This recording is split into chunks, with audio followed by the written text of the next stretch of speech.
council session to order. It's a regular session. Can you please start with the roll call? Good evening, Mayor.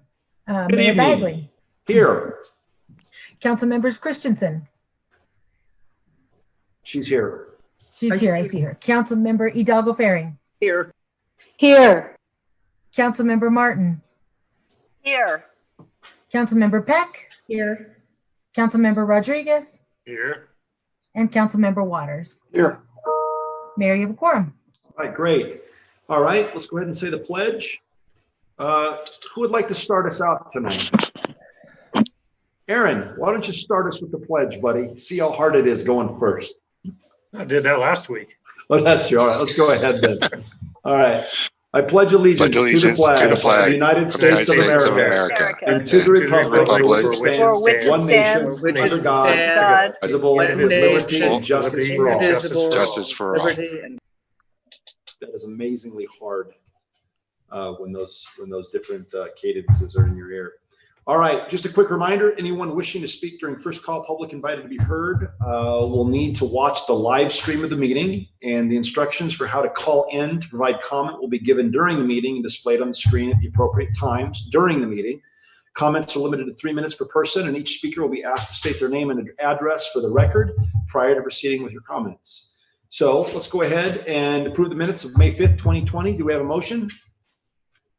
I'll move. All right, Councilmember Peck.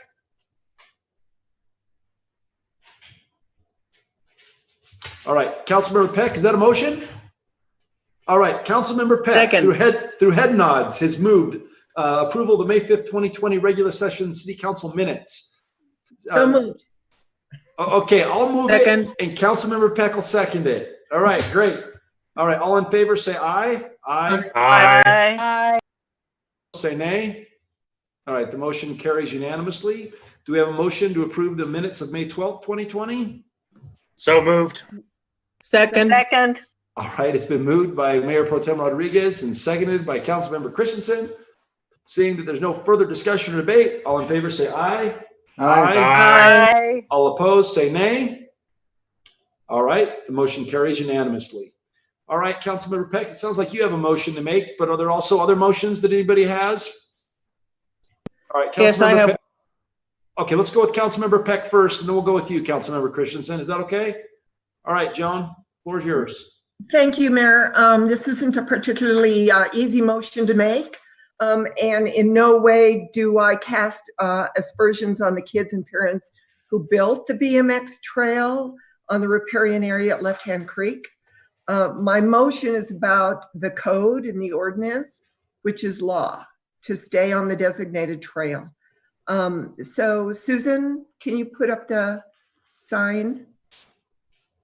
This is for the parents, the people watching. This is only one sign that is on that Left Hand Creek. There's another one behind it that actually has the municipal code on it.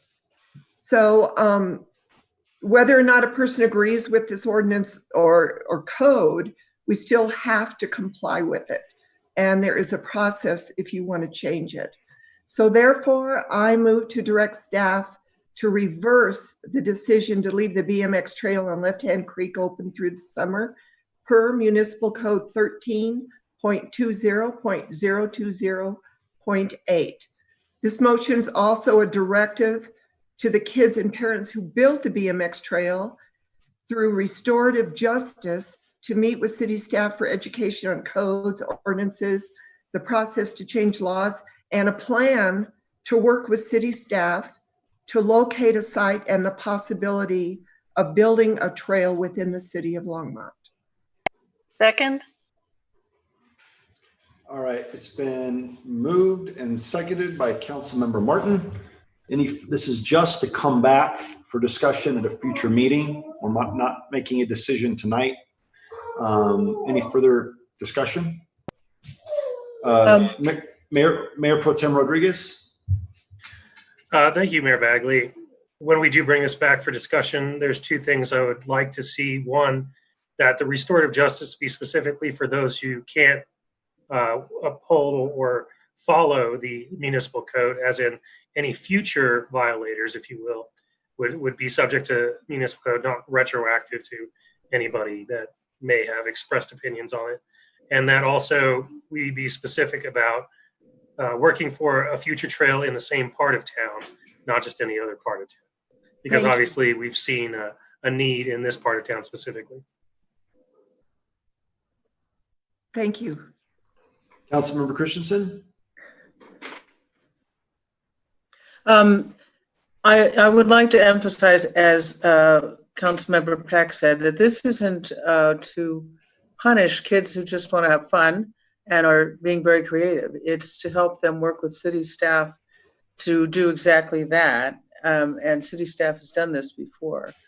If we can find, as Councilmember Rodriguez said, if we can find a place that they can use in their own neighborhood, that would of course be preferable. But we already do have 3 bike parks. And if they, it seems from their comments that they found them less than desirable. So if they work with city staff, everybody will learn something.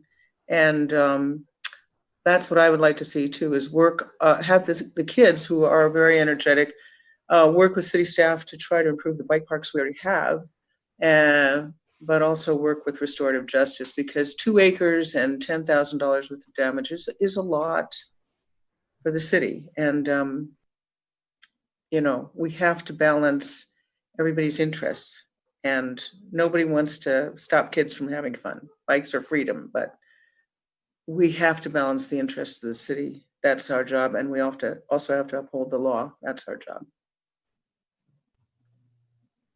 Councilmember Peck? Thank you, Mayor Bagley. So the whole point of restorative justice is that I know that when a law is broken, there is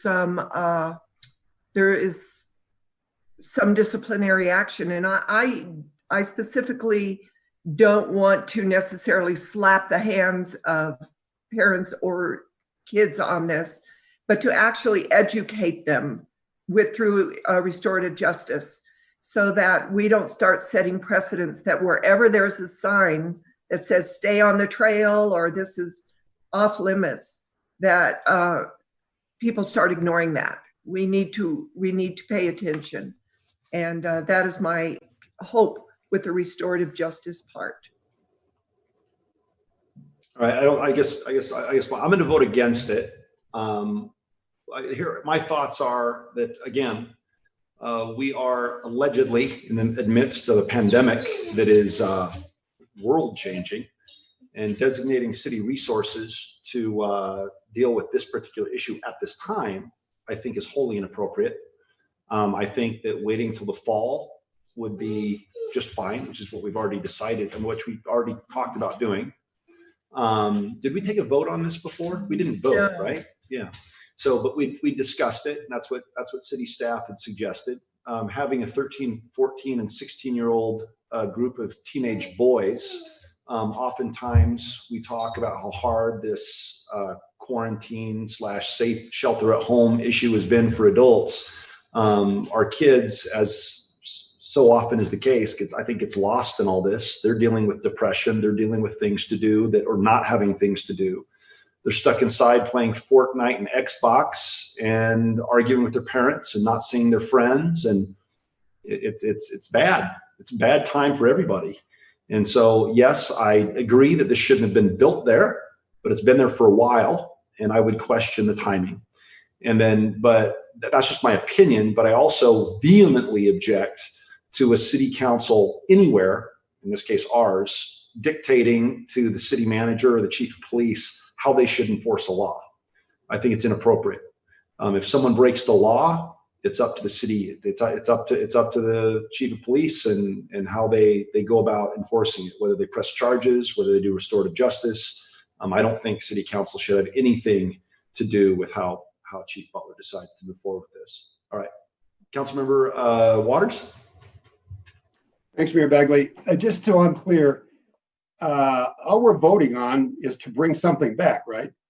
Mhm. What happens, yes or no, on restorative justice, and however much guidance there is and what the timing is, all would be determined when this comes back on an agenda. Yeah, we're not debating anything other than bring this back for consideration. Is that correct? Is that True. okay? So all that can be decided, right? So the speechifying and the rationale we're going to hear again, but that it's when it's on the agenda is when I would think we'd want to be drilling down on the issues. All right, there's a motion on the floor. All in favor, say aye. Aye. Aye. All opposed, say nay. Nay. All right, the motion carries 6-1 with myself dissenting. All right, Councilmember Christensen.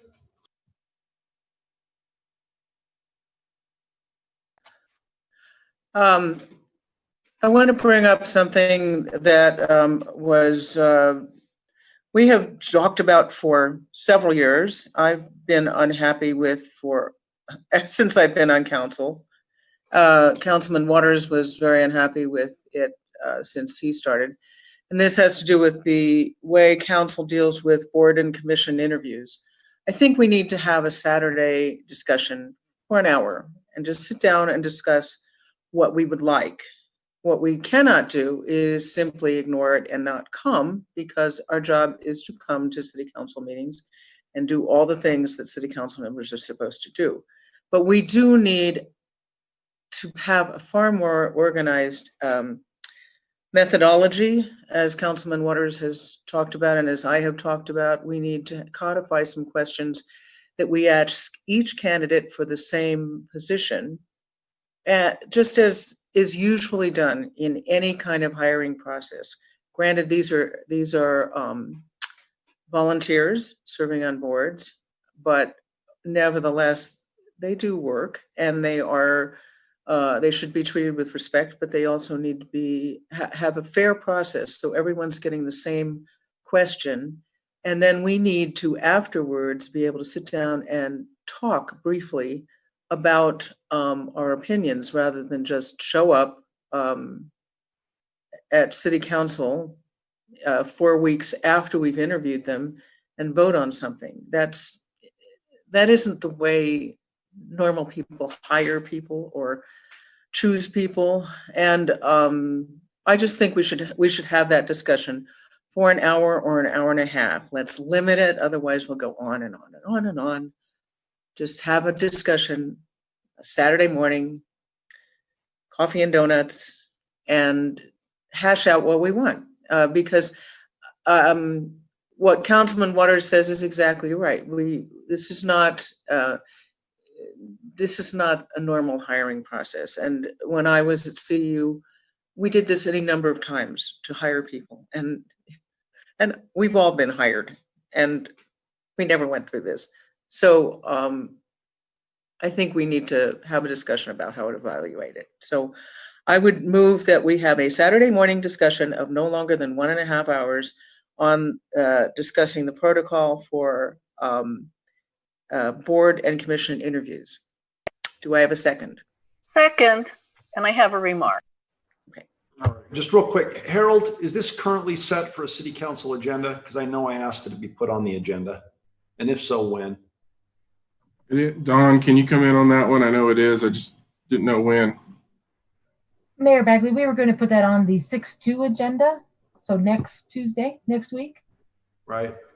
I personally would rather just get it done on Tuesday rather than wait, especially since staff has managed to squeeze it into our regular time rather than a Saturday, but I'm only one. Councilmember Martin? Yes, thank you, Mayor Bagley. This would work on a Saturday meeting. This suggestion I'm about to make would work on a Saturday meeting, but not necessarily on at a council meeting, a regular council meeting. I was wondering if we could ask the chairman or someone from each board to comment on the process, and let's hear their suggestions. Does that need to be a motion and amended to amend or something? I mean, if you want us to do something, it needs to be a motion. But right now, there's currently there's a motion on the floor, And your motion would be to amend the motion. Yes. So I would if- like to ask Councilmember Christensen if she would consider that a friendly amendment. I would consider asking them. However, remember, these are advisory boards to provide public oversight of most of these boards. And so we don't want the advisory board to be choosing the advisory board. But I think that's a very good suggestion, Councilman Martin, because they've seen things come and go, and I think all of them could offer helpful suggestions. So I would consider that a friendly thing. And there isn't a rush on this. I do think it would be better because for us to each come with the board that we are the liaison with some suggested questions. That way we have some stuff already there, rather than to try to sit down and from scratch off the top of our heads try to rehash this stuff, which I think we've tried to do before a little bit, and that doesn't work very well. So yes, I think that's a good suggestion. So we can send out, I'm not sure how we would word that, just say to the heads of these boards and commissions, we are considering redoing, we are in the process of rethinking our and analyzing our protocol for how we select boards and commission members, and we would like any input you have. So, okay, do you second that one? Yeah, because she doesn't need to, because Okay. it was her friendly it's amendment. friendly. She was, Okay. yeah, there you go. Dr. Waters? Okay. Thanks, Mayor Bagley. So does Councilmember Martin's amendment need a second? Or- No. No. So it's no secret how what my feelings are about this, because I've expressed it to council members. Here's the and I'm down with a Saturday morning meeting. If it's an hour and a half, we're going to put an hour and a half time limit on it. I don't know how you squeeze 22 board and commission members into the conversation. Now it creates an issue for if it's going to be this Saturday in the next 48 hours so it's not this Saturday. Okay, well then we ought to be clear on what Saturday, I guess. Okay, but it's 2 Saturdays from now. If you're going to put 22 board and commission members into that conversation, it's going to be a long session. Now that said, I guess for me, whether or not it's a Saturday session or a Tuesday evening session for me, the criteria would be which is more likely to enjoy some public scrutiny, where applicants for these positions might be likely to tune in and listen to our conversation. And I'm guessing that Tuesday, not that we have a huge audience on Tuesday nights, but my guess is they're more likely to do it on a Tuesday night than on a Saturday, spend hours on a Saturday.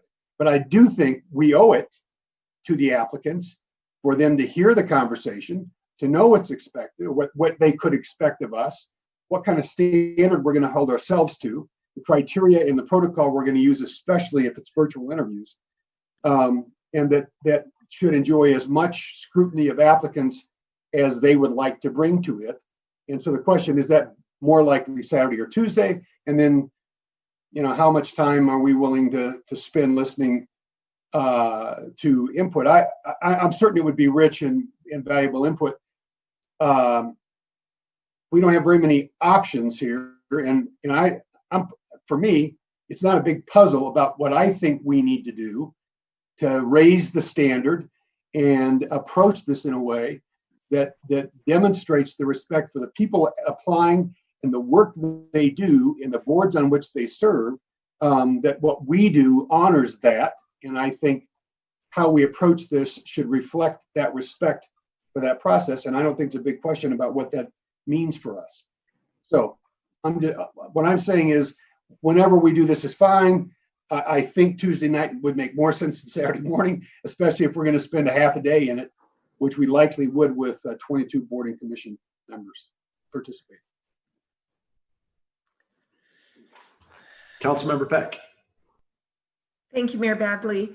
I'd like to tweak Marcia's amendment just a bit because Councilman Waters' suggestion made a lot of sense about would the boards even be interested in doing this. So how about if we as liaisons contacted the chairs of the boards we're on and asked them to send us, rather than appear in person, send us their list of what they would like to see in a liaison or a board member. I mean, not a liaison, because I bet you will see duplications, and that many people of different boards would want the same things. All right. So the chair, let's do this. Let's break out the two. It's just officially got a little too complicated. Issue number one is we're going to meet on Tuesday or Saturday. We'll vote on that. And if it passes, then we'll talk about who we invite and how, whether it be written or oral, if that's okay. So let's just vote real quick. Anybody have any additional comments on Tuesday versus Saturday? Councilmember Christensen? I would prefer Saturday because this is really straightening out protocol that has to do with this city council board and how we do things. It'll be a public meeting, of course, and it'll be on Zoom, but I don't think we really need to take up public, the entire city's time talking about things that really have to do with the seven of us. I think it needs to be a separate meeting on a Saturday. And that way it will also be limited in time. And my idea is not to have every single person from every single board discuss what they want to see in an advisory board. As I said, these are to oversee these city entities, not to create little groups of cronies. So I'm not interested in them talking about what they want to see in a board member. I'm interested in them commenting upon our process of selecting them. Okay. Mayor Pro Tem Rodriguez? Thank you, Mayor Bagley. I guess I could see either way, the initial hash out of details and procedure amongst us as colleagues could take a while. But I do think that regardless of whether we do that hash out on a Saturday or we hash it out on a Tuesday night, that we do have to, on a Tuesday night, bring forward for clarity for our applicants, whatever the final decision is of those details. And so we feel it more appropriate to spend that amount of time hashing out the details on a Saturday. We're still going to bring on Tuesday the final results of that determination of procedure. And so I'm not really, I guess, set on one Saturday or Tuesday, but either way, it's going to take a while, but still on a Tuesday, we need to present the results. Councilmember Martin? I think the Mayor Pro Tem has a good suggestion. We will put our decision in the form of a resolution, henceforth, this is the new process, but we shouldn't make the public who likes to watch on a Tuesday night sit through the whole thing. That's why I prefer Saturday. And I guess to me, it's just, if we've got the time on Tuesday, it's, I don't know about you guys, but I spend a hell of a lot of time doing this job. I'd rather just do it on a Tuesday night rather than give up another Saturday morning. But anyway, let's vote on it. We have a vote that says we do this on a Saturday, limiting it. What? Mayor, oh, sorry. There you are down there. Sorry. You got to move, Doc. Got to move. Councilmember Waters. There you go. So we ought to be clear about what Saturday. Because honestly, I do have some obligations coming up, oddly, in this time of safe at home. So if it's Saturday, June 6th, there are times on that particular Saturday I am already obligated and would have to work around that. I mean, it's something that I'm committed to doing, and under most circumstances I would rearrange that for this, but that happens to be something I can't rearrange. So let's be clear about which day we're talking about. Is there a Saturday, Dawn, that's clear? Mayor, I think we don't have much scheduled for the same reasons. Things All right. are canceled. Yeah, What- and I just had a question about who seconded that, if you. All right, what about the 13th, Don? It looks clear to me. I Everybody- would double check. Everybody okay with the 13th? I'm just counting votes here. I see hands going up, I know, but I'm counting votes. And Councilmember Christensen? Yeah, I think the 13th is fine, and that will wait. Everybody right now needs to start writing a letter asking the boards that they're the liaison on to comment upon our procedure. Okay. And we should have those answers back by the 13th, and they should be writing them to all of us. Okay. So that we all have the same information. All right. Anybody here have a conflict on the 13th? All right. So that's not part of the motion, but we'll go ahead and make it the 13th. The motion is we can do this on a Saturday instead of a Tuesday. And it sounds like we're going to set it for the 13th. So all in favor, say aye. Aye. Aye. Opposed? Nay. All right. Motion carries 6-1 with Mayor Bagley, the lone dissenter. Councilmember Christensen? How about if we have it around 9:30 in the morning, so it's not too late, it's not too hot. We'll figure that out. 9:30, 10 o'clock. I mean, that's not too bad for me. So anyway, all right. Then what was the other thing? Yes. And then it sounds like we might just be emailing and asking our chair people and staff members to give us their input on what they think. Is there a consensus on that rather than inviting them to the meeting? And if they are to attend, that's fine, but they're just going to listen. All right. Okay. We have unanimous consensus on that, Don. So if we could, and I guess instead of us, could we have the city? I mean, I guess would it be easier for Don to go ahead and just send out an email requesting their input? Councilmember Christensen? I think it would be better if we had one consistent question, just briefly. That's what I mean. Because that way it would You could send actually all of get them. done. It would get done on time because we can count on city staff to do it on time. And it would also be the same language instead of each one of us sending out different language. Is that okay with you, Don? Would you accept that task? Could you do that for us? I will. I just want to make sure I'm getting the right person. So you want that to go to the board chair, not the staff liaison. Do we want the Your staff appointed liaison? board chair. Maybe copy the staff, write it to the chair, and then copy the staff liaison, maybe? I can absolutely do that. All right. Anybody Just want to opposed to get that the right idea? people. All right. We've got consensus. All right. Any other agenda revisions? All right. Great. City manager, do you have a report? I assume you do. I do have a report today on changes that have occurred. I also have Jeff Zayak here with us tonight. And so Jeff is going to give you all a presentation regarding what they're doing, Boulder County Health, and some numbers. Jeff, are you online? Yep. Jeff, can you unmute yourself? Gotcha. All right, now I should be good. All right, just tell me, Jeff's going to start out and go over his information, and then I'll cover a couple of points. Jeff, just tell me when you want me to change slides. Sounds good. Thank you, Mayor and council members. Appreciate being invited back. And Harold, just leave it on this one for a little bit. I'll probably stay here for about 5 minutes. In terms of tonight, what I wanted to do is a couple things.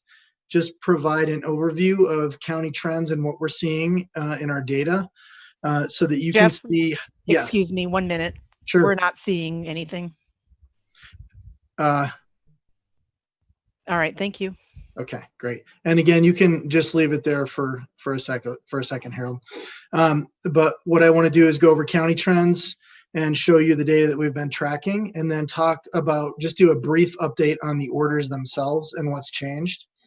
And then what I'll do is I'll just want to make sure that everybody is aware of these high-level trends. So we are continuing to see very positive trends.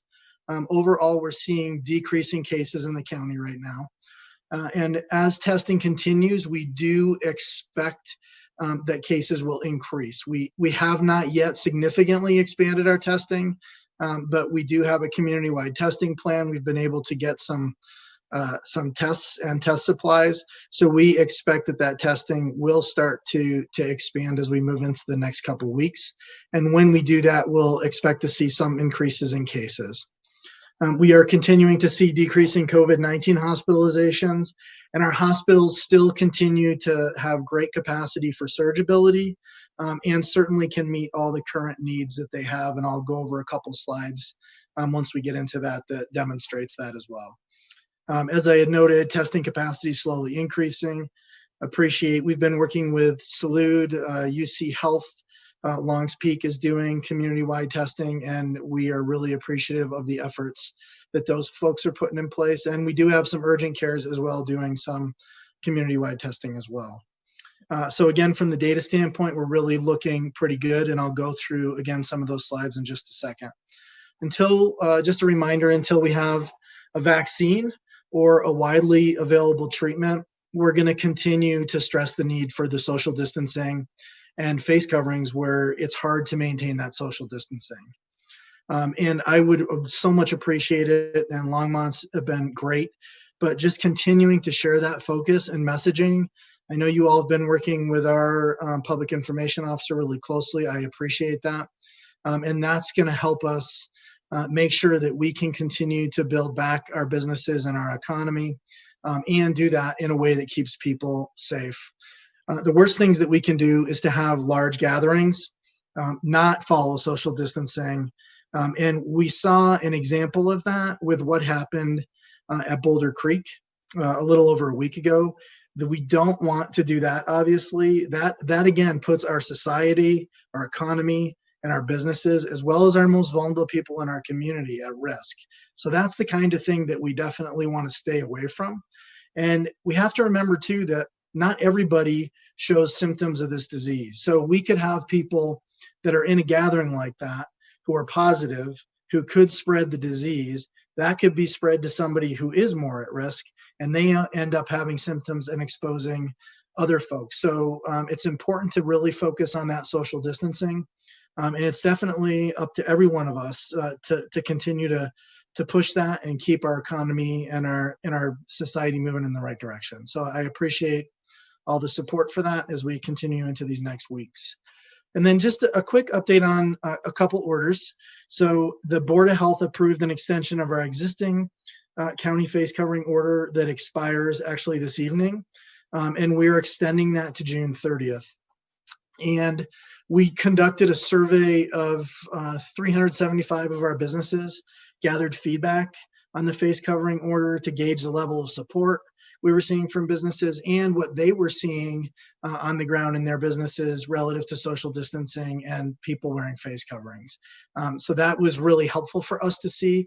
We also conducted a sentinel survey where we had staff that went out and observed compliance with masks and social distancing in grocery stores and other retail establishments. And we also asked all of our law enforcement partners about what they were seeing from a qualitative standpoint. So those were really the three things that we've done moving into making that decision of extending the order. We definitely, in general, saw less. There was still challenges with finding social distancing happening, especially in areas of stores where it was crowded or where there was difficulty maintaining that distance when they were going, let's say, through a narrow aisle or something like that. So we definitely did, though, see a really great adherence to mask wearing, much higher than we had expected. So I so much appreciate those of you who are tuned in here tonight watching this. Thank you for following through on wearing the mask, especially where it's difficult to maintain that social distancing of 6 feet, and continue to focus on, again, finding the ability to maintain 6 feet of social distancing is an important thing to do as we move forward, because if we can do that, then the disease can't spread. So again, I want to thank folks who are continuing to support that. The last order I wanted to just give a quick update on is the governor's order, and he issued an executive order which is not an actual update to the public health order yet, which we expect to happen by June 1st. But he extended an executive order that basically made announcements yesterday that were related to restaurants, summer camps, and camping. And we know that our restaurant guidance is out, so restaurants have been encouraged to work with each of our municipalities and towns to try to create more ability to use outside areas as an example to try to create more social distancing so that restaurants can continue to open up and that there is adequate distance to keep it safe for their patrons. So just wanted to share that. Also, summer camps and camping were included in the executive order. And again, we expect that the state will actually issue revised orders around the current safer at home order, and that we're expecting to see that prior to June 1st, which is when the existing order is going to expire itself. So I'm going to go now, Harold, to the slides. If you want to go to the first slide, and I'll clip through these fairly quickly, but I did want to illustrate just the data that we're seeing because it's very positive, and we want to obviously keep this trend going. Just this is a quick one. Total case count in Boulder County at this point is 923 people. 61 of those folks have deceased. Unfortunately, every death is really difficult, especially for the people that are related and the families associated with those. And again, the majority of those deaths are in our long-term care facilities at just a little bit less than 80%. As I've shared with all of you before, we have liaisons working with every single facility to continue to support them as we move forward into these months ahead. Next slide. This just shows the total number of new cases per day. And the orange bars represent our long-term care facility cases. So a couple things to note here. Again, our general trend was up and then is starting to tail down. The sampling or the number of cases that you're seeing on the 22nd of May, there is a spike there. And that's because our long-term care facility, one of our long-term care facilities was tested. So there was a significant amount of testing that occurred at that facility. There was, as would be expected, we identified more positives at the facility, and that's why there's a spike on that one day. And the majority of those cases actually came directly from that facility. But in general, downward trend with new cases per day. Again, as we test, we expect that we will see more positives. And that's actually what we do want to see, because when we know and have identified folks that are positive, we can then help support and make sure that we're isolating, quarantining people, and then supporting them in that isolation and quarantine and preventing the spread of further disease in the community. So testing and increased cases is not necessarily a bad thing when it's associated with testing directly. Next slide. This is just the 5-day average for the general trend. So you can again see that we've peaked and we are coming back down. Next slide. This is the number of people who have tested positive or are considered probable or who have deceased by race and Hispanic origin. And the unfortunate thing that we're seeing here is we continue to see a high impact in our Latinx population. We know that many of those folks are our essential workers. They're out on the front lines and have been throughout this entire COVID disease process, and they are bearing the brunt of the impacts of this. So we are having conversations both within Boulder County and within the state to develop strategies to help reverse these type of impacts, which we know are significant, and we're seeing definitely higher, not just higher impacts in people's the number of COVID cases in this category, but we do not want to see increased deaths in this category as well. So we're continuing to focus on that. Next slide. This is the number of residents who've tested positive, and it's by municipality, and it's per 100,000 population. So Longmont has a high number here, as I know you can all see. And I did a little bit of digging in because I thought you might have questions about this before I came to the meeting tonight. And what I found out from our epidemiologists is that several things are driving this. Number one, as I just said, we know we have a higher impact in the Latinx population. We're seeing a fair amount of household spread that's occurring. So we have in Longmont multi-generational families. There's lots of household members in those families. And when somebody is positive and they're back in their household, it's really difficult to control the spread of the disease in those types of scenarios. And we're seeing a lot of spread happen in that type of scenario. The other places that we're seeing spread is long-term care facilities. Sorry, my phone is ringing in the background there. And I didn't have a chance to break that data out by Longmont specifically, but I'm happy to do that and send it as a follow-up to council members and to Harold. We also, as I think you're all aware, saw an outbreak in the Walmart in Weld County that has impacted some Longmont residents, as well as in Circle Graphics. Those are the places that we've seen specific outbreaks between long-term care facilities, the Walmart, and Circle Graphics are really where we've seen some more of the outbreaks happening. And I want to give Salud a big thank you here because they're really doing a great job at providing testing and making the testing accessible to our Spanish-speaking community, and we're able to identify and support the folks in that community. And Salud has done a great job really focused on that. So next slide. This slide just demonstrates where the impacts are in terms of the total number of people who have tested positive for COVID-19 or are probable by age. And although it impacts a lot of people in multiple age categories, the orange that you're seeing on the graph itself is the actual deaths that we're seeing. And you can see that the highest number of impacts continue to be on our older population that has underlying conditions. So we're continuing to see those impacts in those populations, hence the fact that we have a high death rate in long-term care facilities. Next. This is our testing results for Boulder County, and it's total tests per day. And again, on the 21st there or so, there's that big spike. It was actually Thursday of last week. There's a big spike in the total number of tests. That is because of the tests that were done at that long-term care facility. We've had a slow decline in tests per day.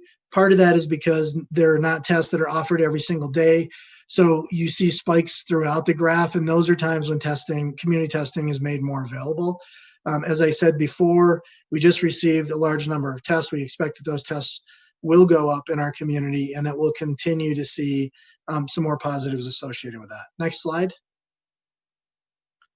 This just shows the total hospitalizations for the Denver metro area. And Boulder is down here in the red line. We've remained really relatively flat for a long period of time here, which is great. That's exactly what we want to see. And the number is slightly ticking up. That is partly because we have hospitals now who are able to do elective surgeries as well. So this is total hospitalizations. And the next slide going forward, you'll see the total number of COVID hospitalizations in Boulder County. And this is just for Boulder County specifically, but you can see that we've been on a downward trend for our hospitalizations. And this is exactly what we want to see as we're moving forward, is for this trend to continue and stay down. Next slide. This slide and the two that follow this are really just a demonstration of some of the things that we're tracking. Some of this data is available daily, some of it's available weekly, but it's the type of data that we're tracking for all of our hospitals across Boulder County to make sure that we're in a good place, that our hospitals are in a good place in terms of the surge capacity. So this one right here is the number of medical and surgical beds that are available at Boulder County hospitals. And as you can see, it's fairly consistent. Even though we've opened up more elective surgeries, we still have a positive trend in Boulder County. Next slide. This one's a positive trend and has been. Number of ICU beds available at Boulder County hospitals by date. And then the last one is the number of adult critical ventilators available for Boulder County hospitals. And again, you can see that it dropped down for a little while, but has been a slow and steady increase since that point. So our hospitals, and we meet with our hospitals on a weekly basis. So we ground truth what you're seeing here. We make sure we talk with them. They tell us if they're having challenges or problems, we can look back and see if the data is accurate and if we're hearing something different from our hospitals. But our hospitals are really in a great place. And again, we continue to meet with them on a weekly basis. And I think that's my last slide. And I just wanted to, again, take the opportunity to share with you that the trends look good for Boulder County. We want to continue to see those trends increase. And it really does come down to each and every one of us and the folks who are listening to this. Following that social distancing guidance is really, really important. The virus can't spread when you're more than 6 feet apart from each other. And if we can continue to focus on that, we'll continue to move in the right direction. That's all I have. All right, thank you very much. Any questions for Jeff before he leaves? Councilmember Waters? Jeff, you may have said this and I missed it, or it's more likely going to be in the June 1st updates.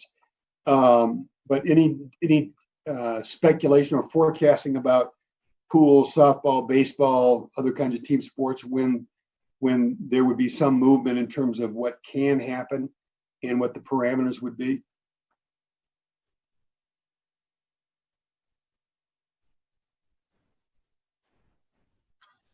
There you go, Jeff. Thank you. Yeah. Appreciate that. We have been asking about that over and over and over again because we're getting asked about it. And what we are hearing from the state is that we will hear some of those things. We could hear some of them in the June 1st order. And if we don't hear them in the June 1st order, we're hearing that it's going to be around mid-May. But those are the same questions that we have. We do have, just so you know how hard we're working on this, we have a group of regional attorneys that meet on a weekly basis. We meet with the AG's office involved and Cdbg legal staff to continue to press on these kinds of questions because they're questions that I know each and every one of you are hearing about locally in each of your municipalities. So we're pressing on it, but I don't know exactly when those answers will come. Jeff, you said June 1st or mid-May. I think maybe you meant mid-June. Yes, I'm sorry. I did mean mid-June, and the order will come out on before June 1st. So we know that will happen, but we may not have all the answers at that point. Thank you. Councilmember Peck. Thank you, Mayor Bagley. Jeff, thank you for that update. Can you give us any reasoning for not opening up the team sports and softball? The local, not the stadiums or the huge venues. Thanks. And Harold, I won't mute myself again. So thank you for releasing that. That's fine. Because the reason being is that is prohibited at this point under the state order. So that is not our local order that prohibits that. We again have been, I think that may come in the June 1st order, but we have been asking about that as well. I know that's a big issue for both of our school districts and school districts across the Front Range. So that is a question that we have out to the state as well. So the reason as to why it has not been updated is what? I guess I don't understand the reasoning behind that one particular sport. Am I missing something?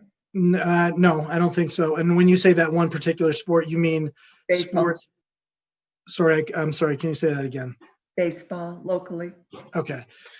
My understanding is from a team sport approach in general is the issue. So it's not just baseball, but it's baseball, soccer.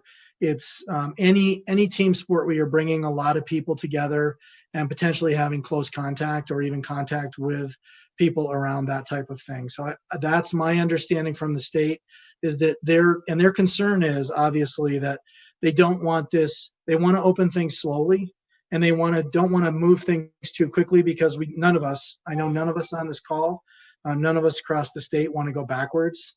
So they want to make sure they're taking things slowly and measured. And I believe that's the main reason why they've held back on this. Thank you.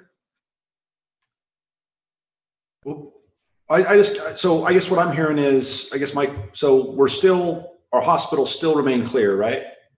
Yes. Ventilators, ICU beds, right? Did our hospitals here locally in Boulder County ever get overburdened, see a wave of COVID patients that threatened to overrun capacity? The only time there was a concern was when our long-term care facilities were starting to see a surge, and the reason for that, but no, we never hit a point where we had to go to critical care standards as an example. That would have been an issue that was where you're clearly in a surge.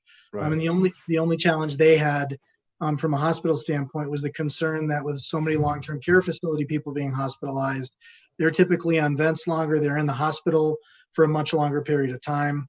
And they were worried about that, but we never did hit a critical care approach. So we did not hit a surge. Right. And then another question I guess I had, we've had 61 deaths, 80% happening in long-term care facilities, which would mean that 12 or 13 were not in long-term care facilities, right? That's correct. Okay. So I guess my question is, what were they practicing social distancing, masks, et cetera, in these facilities? Do you know?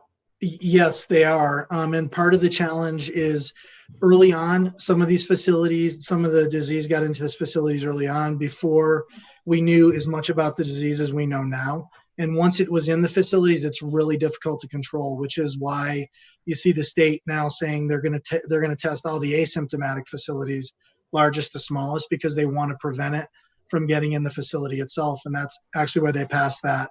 The governor passed that order at the end of May the end of April to require long-term care facilities to make sure that they can isolate patients because it's so difficult once it's in there to stop it from spreading.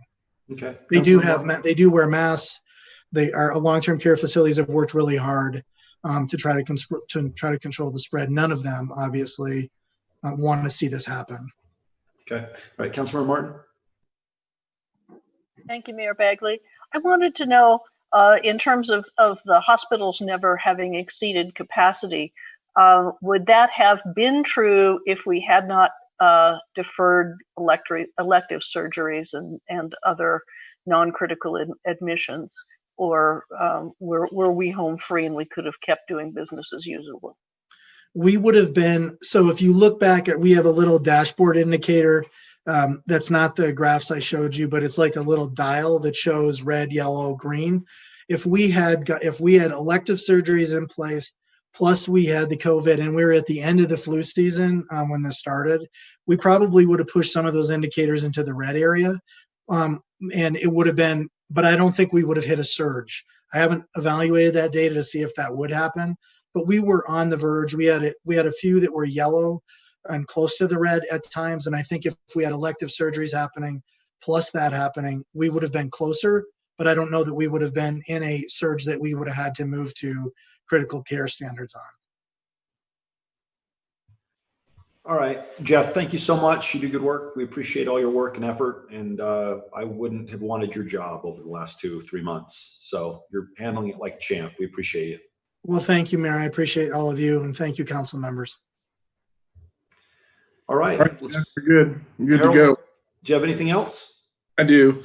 All right. So as you know, the governor has released some new orders, and we've been working on those. The one thing I do want to say to council is, and again reiterate, as you see, when you saw us coming into this and they were issuing orders and we were saying it's changing constantly. What I will tell you unequivocally that it is even harder now in terms of these orders and how they're removing them, just because of the nuances in each one of these orders and the work that we have to do to truly understand what it means and communicate those and making sure that we're following. So we're really in one of those situations where coming out of the process is harder and more time consuming than it was when we moved into the process and we're moving through these things. So the two big things that actually came out tonight or over the weekend and then was the governor talked about was restaurants and then summer camps. I want to talk a little bit about restaurants and what we're doing just to get some feedback from council. So one of the things that we've been working on with our economic development business group that you all have met is really working through and taking the lead from the governor in terms of how do we work with restaurants to make spaces available for them to use so they can actually add capacity to their seating areas because it's been reduced by 50%. And so generally you have two issues that are coming into play. One is just the restaurant itself and seating capacity. And we've worked with, and this gives you a sense of how many people have to get involved. We had municipal court and the liquor authority, city clerk's office, planning and development services, legal, my office, and then a few others trying to tease through and really understand how can we move forward in this. So what you will see is, take liquor completely out of it, is that if a restaurant needs to expand their business, and this is really speaking to areas that are near the public, and you're going to see most of it in the downtown area when they don't have a lot of parking lot space and some other room. We're going to run them through the UOPP process for business expansion. And again, that's going to be a temporary process that we're going to use for folks following the governor's orders. And Joni can run that through her office administratively. Now, if you're going to have a liquor permit extension into those areas, then you have to work with the municipal court judge and our liquor authority and Dawn in her office to move through that.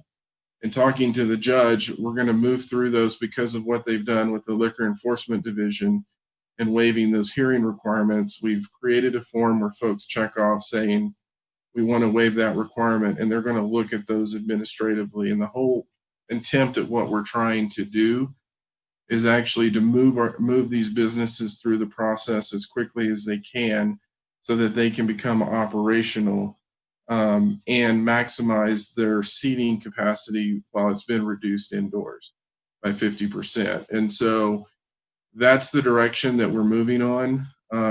If you're on a private property, so for example, Village of the Peaks or some of the other places, you have to have permission from the owner to expand. They don't have to go through the UOPP process.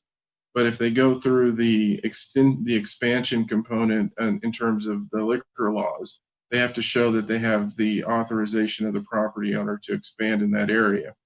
And I forgot, folks, we have police and fire involved in this too from a public safety perspective.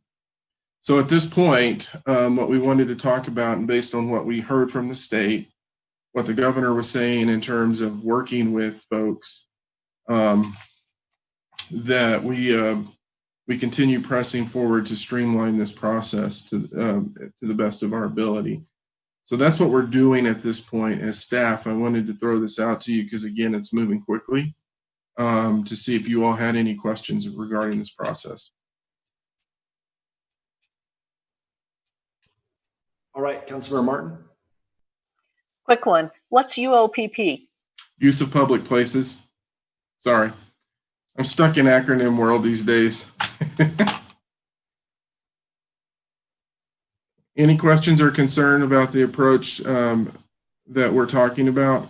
Councilmember Christensen.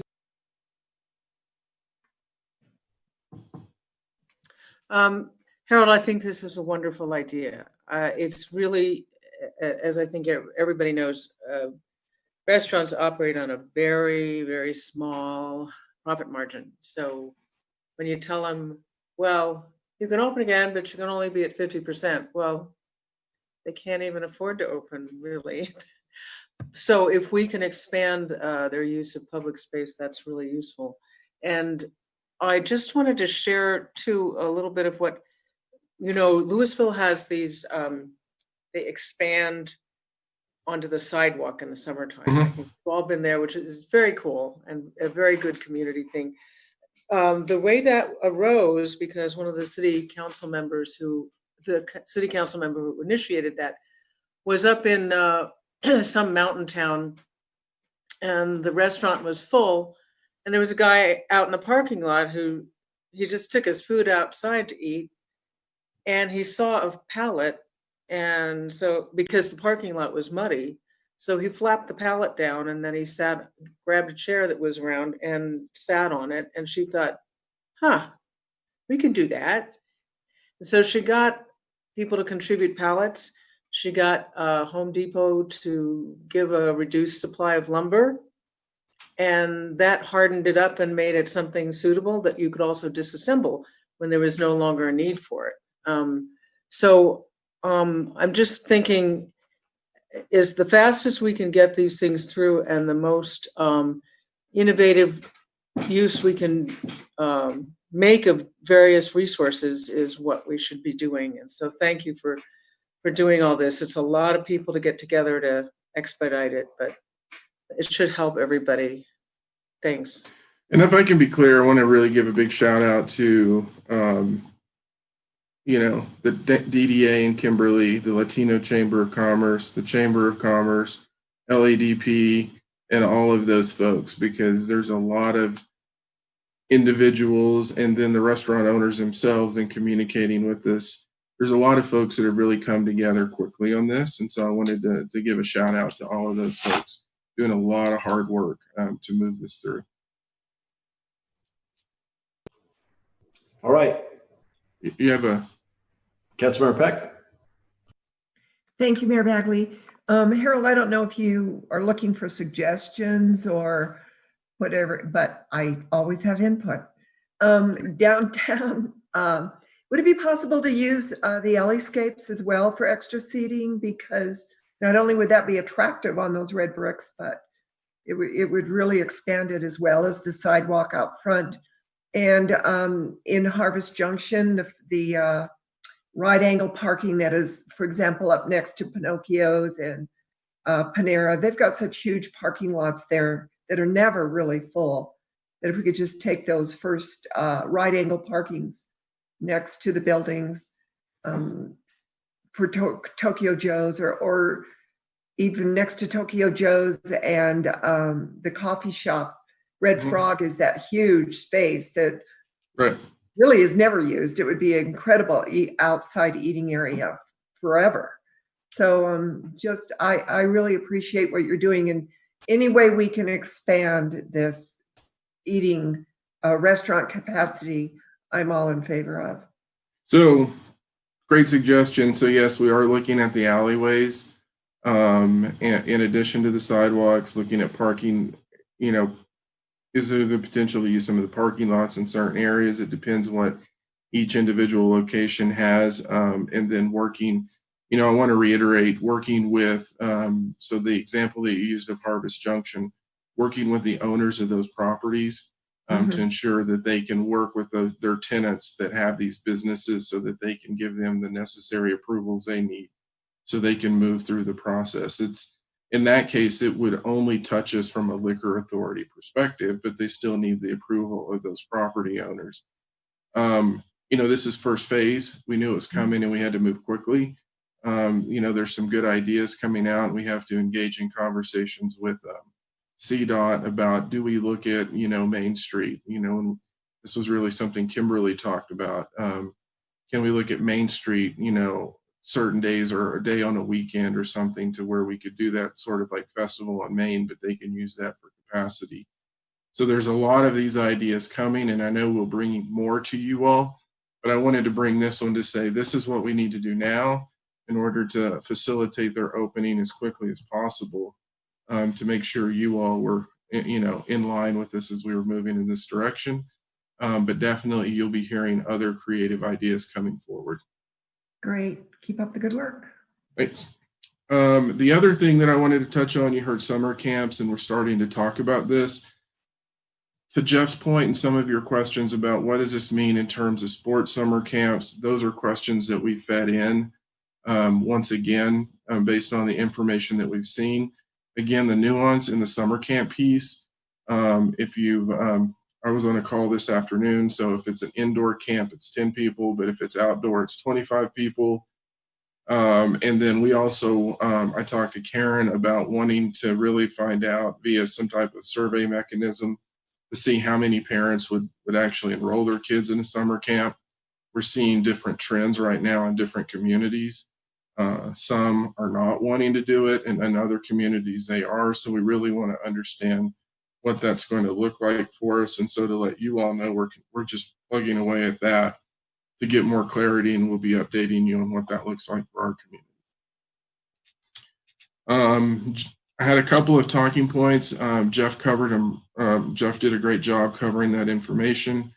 I wanted to let you all know that Councilmember Hidalgo Faring, We haven't forgot your presentation from Carmen. That's going to be coming, but it actually is going to be a good point, because in my conversation this afternoon when we were going over the numbers, we went a little more in depth in terms of looking at Longmont's numbers and what that really looks like and why.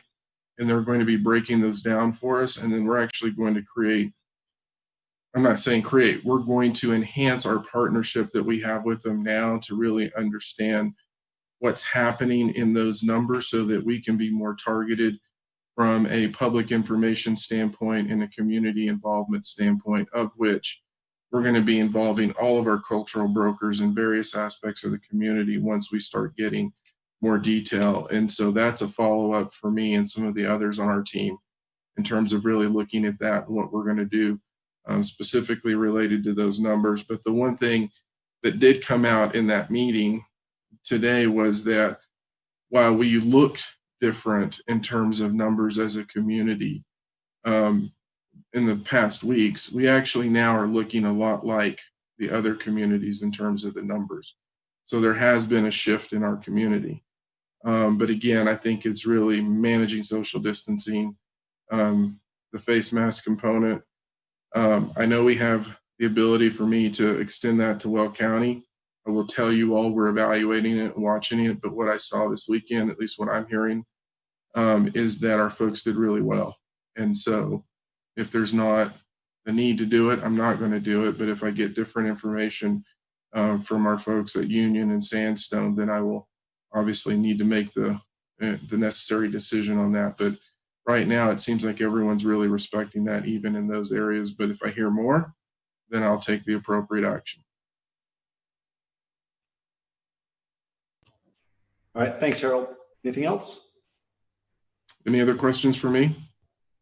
All right, nope. Good job. Thank you. All right, let's go ahead and move on to first call, public invited to be heard. And so let's go ahead. If you would like to speak at first call, public invited to be heard, go ahead and call in. The number is 669-900-6833. When prompted, enter the meeting idea that is currently being presented on the screen. And make sure you mute your computer when you call in. And then, yeah, just we're going to go ahead and take a 5-minute break, and we'll see who's in the queue. So, council, let's go ahead and take a 5-minute break.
me? Can we get back on the computers and get going again?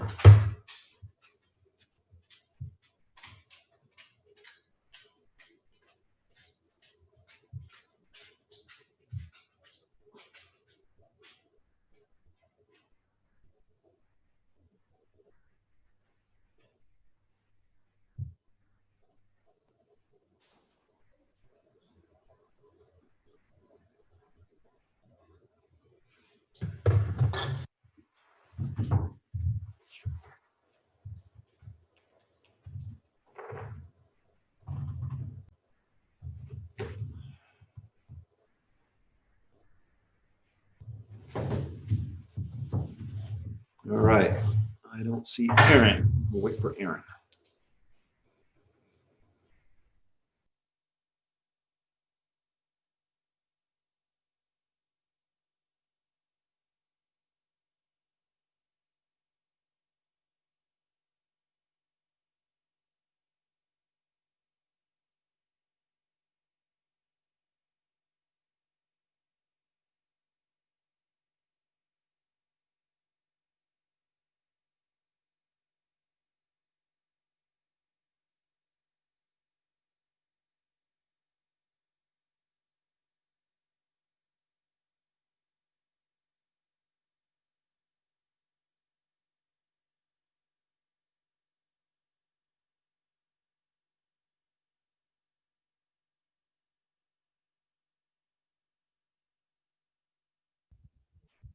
Mayor, you're muted.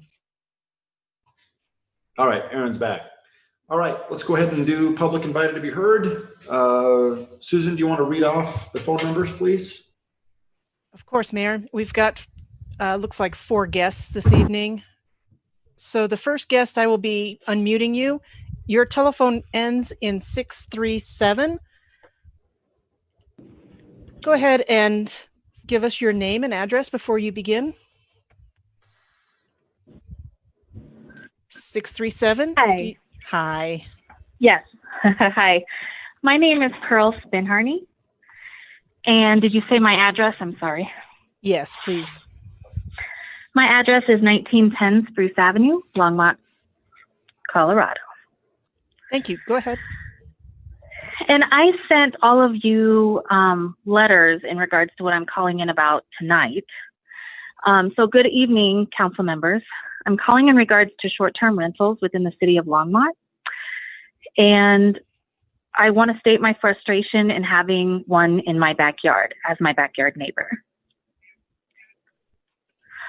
I'm frustrated in having new guests every 3 or 5 days. It's been frustrating for my family and my neighbors, and I'm pleading for help in ending this in neighborhoods where it negatively impacts residents and homeowners. I'd like to have better restrictions and ability to enforce rules for these short-term rentals. What can you do to help this issue and help put rules in place to help this from happening in the community with other homeowners? Thank you. Thank you.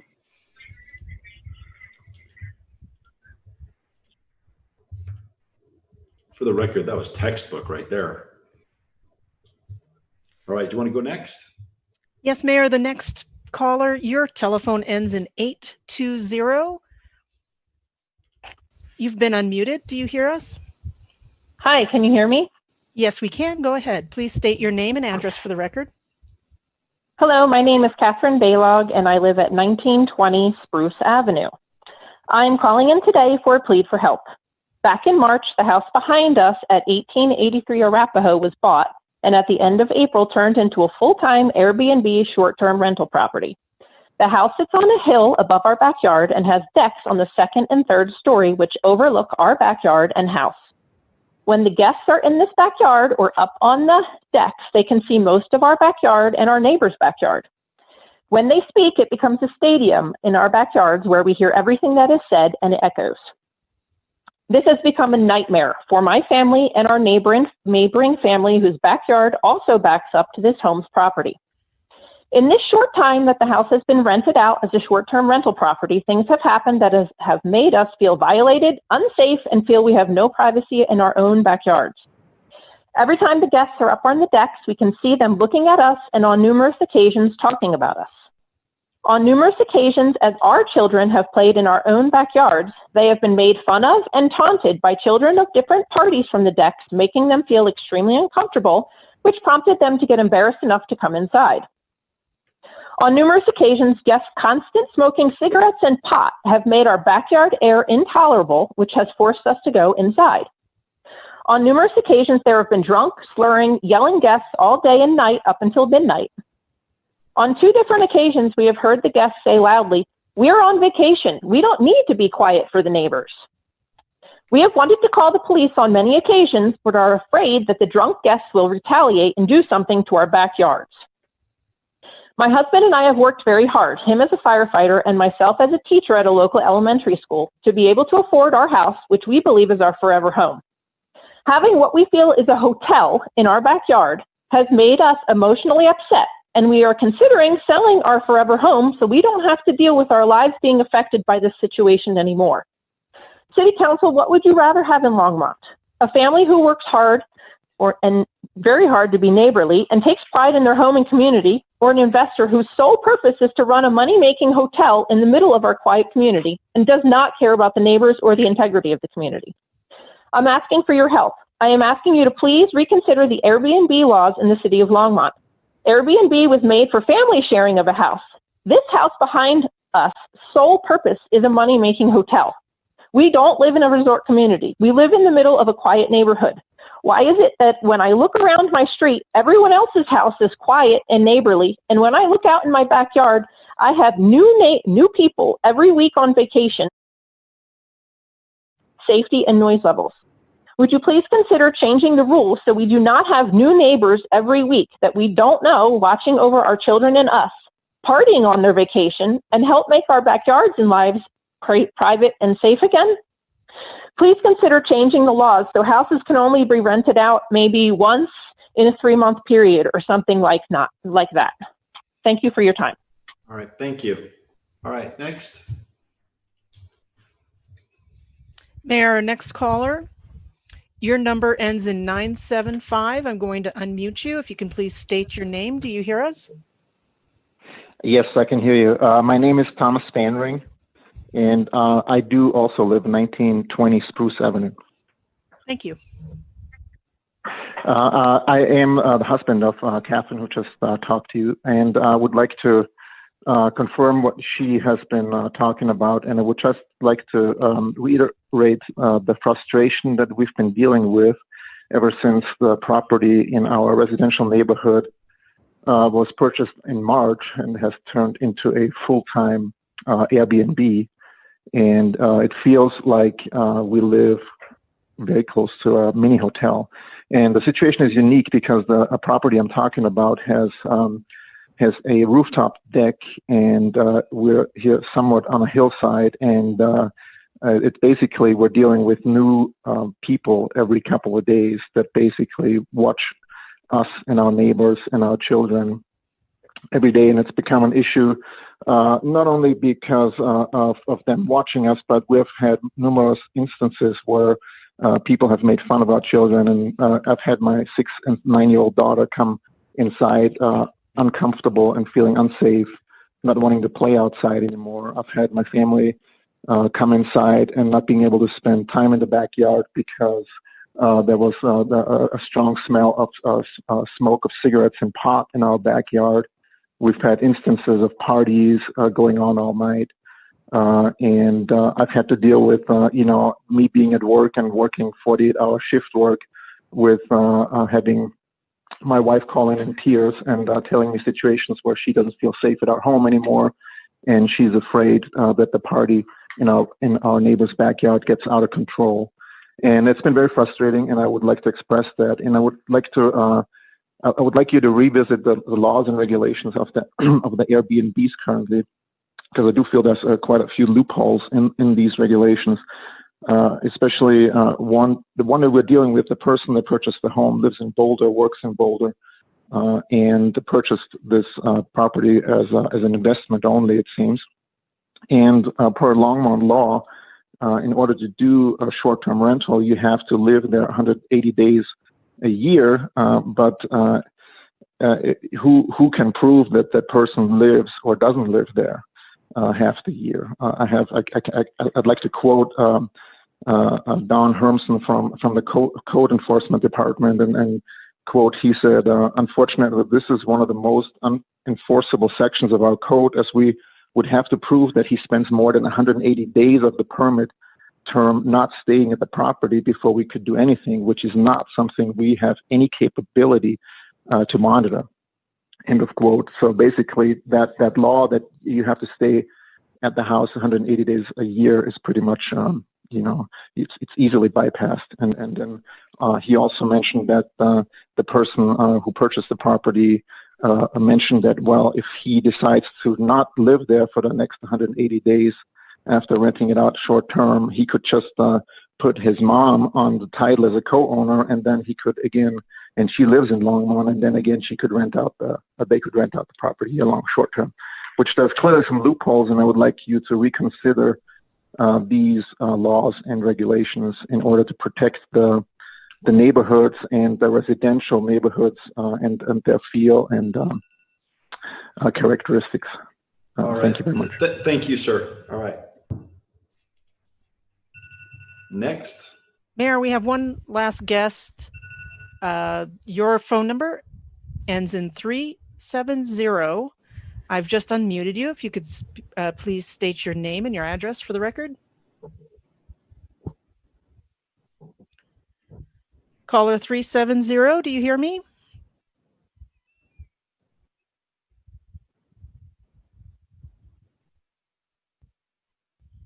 Hello?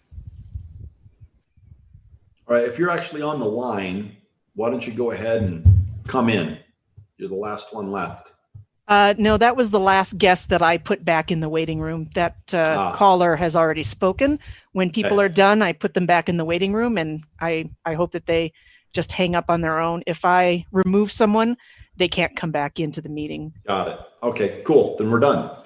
That's it for first call, public invited to be heard. Let's move on to consent agenda. Don, can you go ahead and read it for us, please?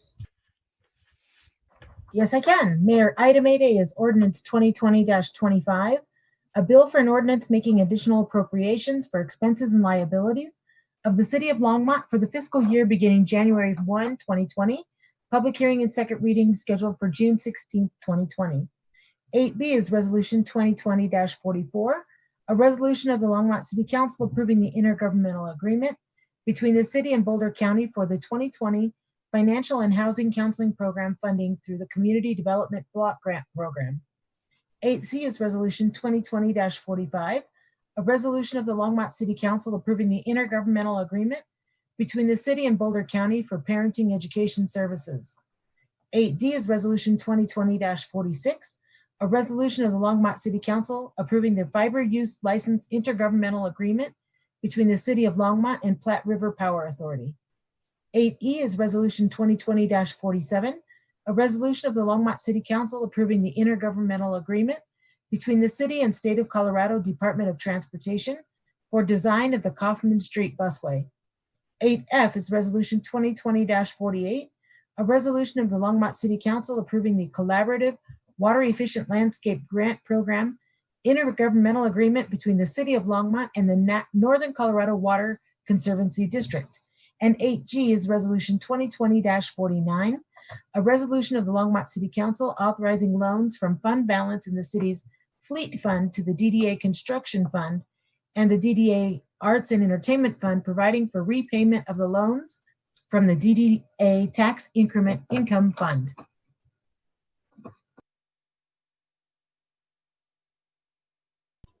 All right, do we have a motion to pass the consent agenda? Councilmember Christensen? I would like to pull number F just for a comment. Would you like to make a motion? And Councilmember Martin, do you want to pull anything? No, but I'll move the consent agenda except for F. I'll second that. All right, it's been moved by Councilmember Martin and seconded by Councilmember Waters. All in favor, say aye. Aye. Aye. Aye. Aye. Opposed, say nay. All right, the consent agenda minus F has been approved and passes unanimously. All right, let's move on to ordinances on second reading and public hearings. Same rules for the public. If you would like to call, if you're going to be saying anything for anything on the agenda during the second reading portion, please call in now. Again, the number is 669-900-6833. And the idea code is popping up on our screen. So I'm going to go ahead and, oops, hold on a second. All right, I'm going to go ahead and read it while we get ready. And so for any public wishing to speak on any of these three items on public hearing, again, please call in now. When I am ready to hear public comment on each item, I'll ask callers to hit *9 on their phones to raise their hands to speak on that item. And we'll then call on you to speak based on the last three digits of your phone number. I won't do that, but Dawn or Susan will. Each speaker, again, must state their name and address for the record and will be allowed no more than 3 minutes to speak. So let's go ahead and start with 9A, Ordinance 2020-24, a bill for an ordinance authorizing the City of Longmont to amend the leases for Vance Brand Municipal Airport hangar parcels known as Elite Aviation FBO hangar parcels 1 and 2 and Elite Aviation FBO hangar parcel number 4. Is there a staff report on this item, Harold? No, correct? I can't hear you or see it this time, Harold. You'll have to say something into your mic. Harold, there's not. I mean, Mayor, there's not. Perfect. All right. Any questions or comments from council on this item? All right. Seeing none, let's go ahead and open the public hearing on ordinance 2020-24. Is there a caller, Dawn? Mayor, this is Susan. No, I do not see anyone that has called in yet. All right. Thanks, Susan. All right. Then in that case, we're going to go ahead and close the public hearing. Can we have a motion pertaining to ordinance 2020-24? I'll move approval. All right. It's been moved by Councilmember Waters and it's been seconded by Councilmember Peck. Right, Councilmember Peck? Is that what that hand was for? Yes. Okay. Okay. All right. All in favor, say aye. Aye. Aye. Say nay. All right. Ordinance 2020-24 passes unanimously. Moving on to item 9B, public hearing on 2020-24 Regional Consolidated Plan and Longmont's 2020 Community Development Block Grant or CDBG Program Action Plan. Are there any questions from council on this? Councilmember Christensen? It's not a question. It's just I'm very much in support of this. I'd just like to remind the public how really important this is, even though we are contributing $200,000 to help businesses from this fund this year, which is a lot of money, but it's also very necessary right now. However, for the most part, what this does, what the Community Development Block Grant does, is a lot of counseling to help people buy homes, stay in homes, get homes. There's nothing more important to the average working person than actually owning a home. It's 2/3 of most people's wealth. And so it's really important to counsel people and let them not get into something they can't afford, and also help them when they are, if they should get in trouble, but also just help them develop budgeting and sensible practices and understand what they can afford. And that's exactly what this program does. And it's really a wonderful, wonderful resource that people have in Longmont. So I'm very much for this. And that's all I got to say right now. Thank you. All right. Is there a presentation, Harold? Kathy, do you want to go ahead with that? Sure. If they want to bring up the presentation. So this is for the 2020 through 2024 consolidated plan. Every 5 years, HUD requires that we do an analysis of the housing, community, and economic development needs in the community. And then that we set strategic goals and strategic direction. And then that informs how we spend each year's CDBG funds, home funds when we get that. And we use it a lot to direct our local affordable housing funds as well. Can I have the next slide, please? So the consortium, the Boulder Broomfield Home Consortium, was formed in 2007 with the City of Boulder, Boulder County, City and County of Broomfield, and Longmont.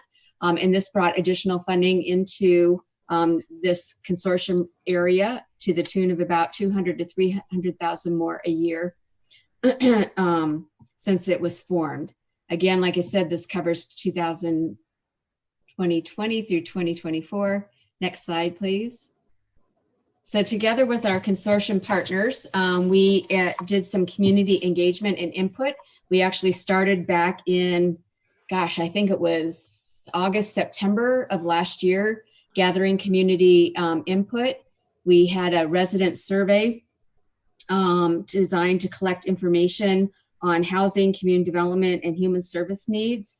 2,350 total people participated in that survey, 1,171 of which were Longmont residents. And this just gives you some information on some of the breakout of the residents that did respond to the survey. There was also community meetings with residents and stakeholders that were held, where over 30 Longmont residents attended those. We also had interviews with stakeholders of the agencies that work with residents that have low income to discuss their policy and program interventions for addressing needs. And then this public comment period and this public hearing that we're holding right now, as well as several others that were held for the 2020 action plan in the past. It is important to note that the resident survey was conducted during February and March of 2020, before the outbreak of the COVID-19 virus. So while it isn't inclusive of some of the needs that have changed since then, it does address the short and long-term policy responses to the healthcare crisis, which has affected housing situations. Can we go to the next slide, please? So some of the significant findings from this community engagement and census data and other data that collected show that rents have reached new heights, probably not surprising to anyone, increasing by 27% during the past 5 years. And right now, or actually in 2018, a $57,000 income was needed to afford the median rent in Longmont. Home values were almost triple the rent increase at 64%. This is the largest increase in the consortium area, was in Longmont. Residents have higher incomes than in the past, so rising rents seem to be forcing out lower income renters, and new buyers have to be wealthier to purchase. Next slide, please. Rental vacancies are practically non-existent in Longmont and throughout the consortium region. The region has lost a significant number of privately owned affordable rentals since 2013. These units are renting at higher rates, which has broadened the income brackets in which the rental gaps exist. In Longmont, half of the rental units affordably priced for households with income between $25,000 and $35,000 in 2013 shifted to higher income brackets by 2018. The private rental market in Longmont largely serves renters earning between $35,000 and $75,000 a year. 66% of rental units are priced within that group's affordability range. The market does fail to adequately serve the 28% of renters earning less than $25,000 each year, even when accounting for the impact and the inclusion of subsidized housing programs. Next slide, please. Longmont has a shortage of over 2,300 rental units to serve households earning less than $25,000. This has increased from 1,500, I think it was the last time that we did this kind of survey. There is a gap, a surplus of rental homes available to those with incomes 35 to 75, which accounts for the fact that lower income households are renting above what they can afford and leads to the high numbers of households earning or paying more than 30% and 50% of their income for their housing. You can go to the next slide. 53% of Longmont renters, or about 7,500 households, are cost burden, meaning they pay more than 30% of their income for their housing. And 25% of Longmont renters, or about 3,500 households, are severely cost burden, meaning they're paying more than 50% of their income for their housing. Next slide. Homeownership is virtually unattainable for the majority of renters.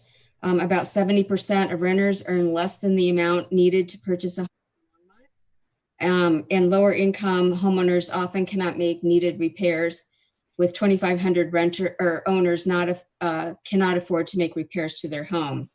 Some of the survey results that we received, the impediments to purchasing a home is too much debt. They can't afford a down payment, and or about 25% were told that they won't qualify for a loan with the housing prices. Around half of large families and older adults who own a home want to sell, but can't afford to purchase something else in the current market. Next slide, please. In addition, 12% of Longmont homeowners, or 4,000 households, are cost burdened. Again, that's the 30% of their income is going for housing, over 30%. And 8% of Longmont homeowners, or about 750 households, are severely cost burdened with paying more than 50%. Next slide.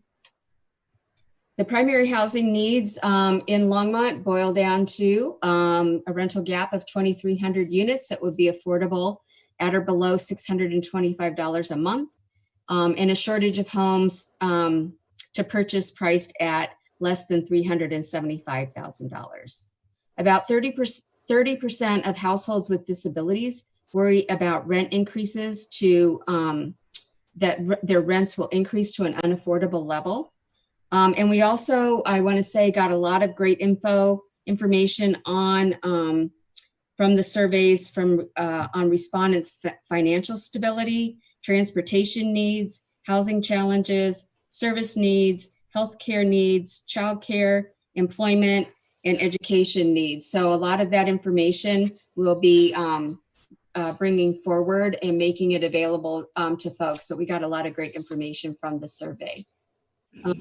Please. So all of this leads into preparing strategic goals for the next 5-year time period. And in the boxes on the left are the goals of the consortium as a whole. And then on the right-hand side in the white is how Longmont would be addressing those strategies. So increasing the amount and affordability of rental housing while preserving existing affordable rental units for the lowest income renters is the primary goal. So we would be looking at increasing the number of affordable rentals, affordable at or below 50% area median income. Some of this could be through new construction, land banking. Our inclusionary housing program obviously might feed into this as well. Also purchasing existing rental housing and converting it to affordable. Maintaining our existing affordable through refinancing and rehabilitation of units, providing rent assistance when needed, and this would feed into our COVID funding in particular, and then innovative things like our ADU program, if we ever get to have it. I get time to ever work on it with everything else that's going on. Next slide, please. The next strategic goal is to preserve existing affordable owner-occupied housing, keeping the home safe and habitable, helping owners age in place, and providing foreclosure prevention services, which Councilmember Christensen was talking about. So in Longmont, we would maintain our inventory via our rehab programs, and then the housing counseling and foreclosure prevention program in particular. Next slide.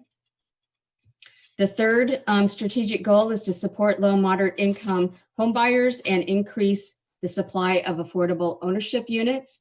Again, this in Longmont would happen through increasing the inventory through our inclusionary housing program, continuing to provide down payment assistance, housing counseling again with homebuyer classes, budgeting and financial classes, and land banking as well. Next slide. The fourth goal, reducing homelessness within the consortium and providing services to assist in their transition into housing.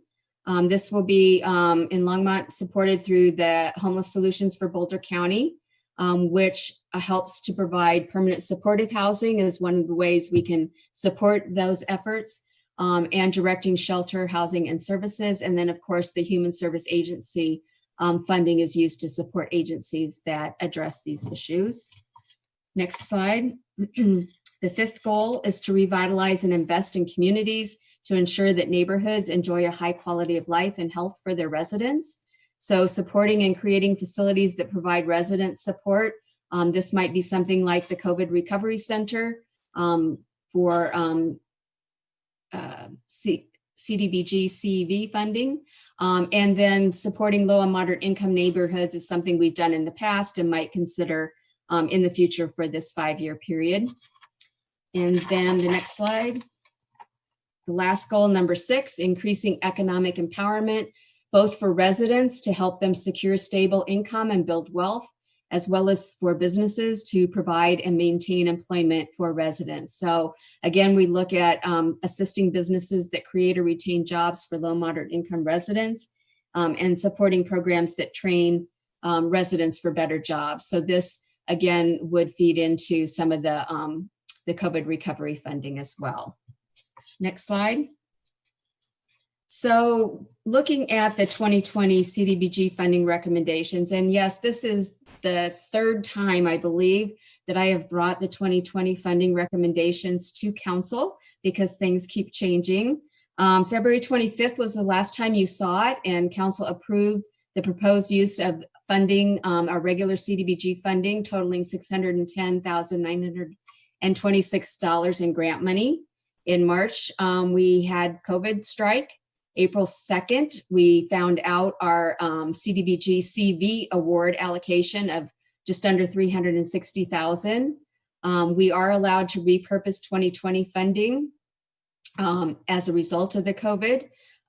We took this time between April 2nd and now to gather data and review needs. And on May 14th, we presented these recommendations to the Housing and Human Services Advisory Board.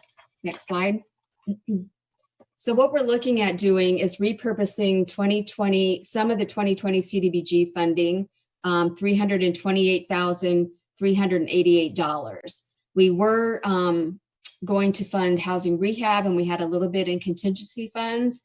We are suggesting repurposing this money for a couple of reasons. One, folks don't really want workers in their homes right now to repair their homes unless it's an emergency situation. So we have put that program in abeyance. I think I said this last time, and are only working when there's an emergency need or something like that that's happening, or we could work on exterior of the home. We also have some funding that is not totally committed yet from 2019. So we think we're good going through 2020 by not allocating additional funding for the housing rehab program right now. So what we're proposing that those funds be used is $258,000 for individual assistance, which could include rent assistance, utilities, et cetera, likely through an agency like the R Center. And then our share, Longmont share of the COVID Recovery Center operations in the amount of $70,000. So that would be the repurposing of our existing 2020 funding. And then for our new CDBG CV funding, 87.5 would go towards individual assistance for a total of $345,800 and $200,000 for small business assistance. And then we are setting aside up to 20% for administration of the grant. So this column, the 4th column over, totals by activity for COVID, shows the total amount that will be allocated to support COVID recovery activities, which is a total of $687,775 with the repurposed funding and the new CV funding. And then the final column just shows how much is going 50% of that COVID money for individual assistance, 10% for the CRC, 29% for small business assistance, and then it works out to be 11% for administration just from the 687.7. Next slide, please. So this is a public hearing to take comments on the consolidated plan as well as the hopefully final 2020 action plan and CV plan. So I would be more than happy to answer any questions you have about the needs or proposed goals or strategies, anything around the 2020 funding or the use of the CV funding. And then after the public hearing, provide action. That's all I got. All right. Thank you very much. Councilmember Christensen.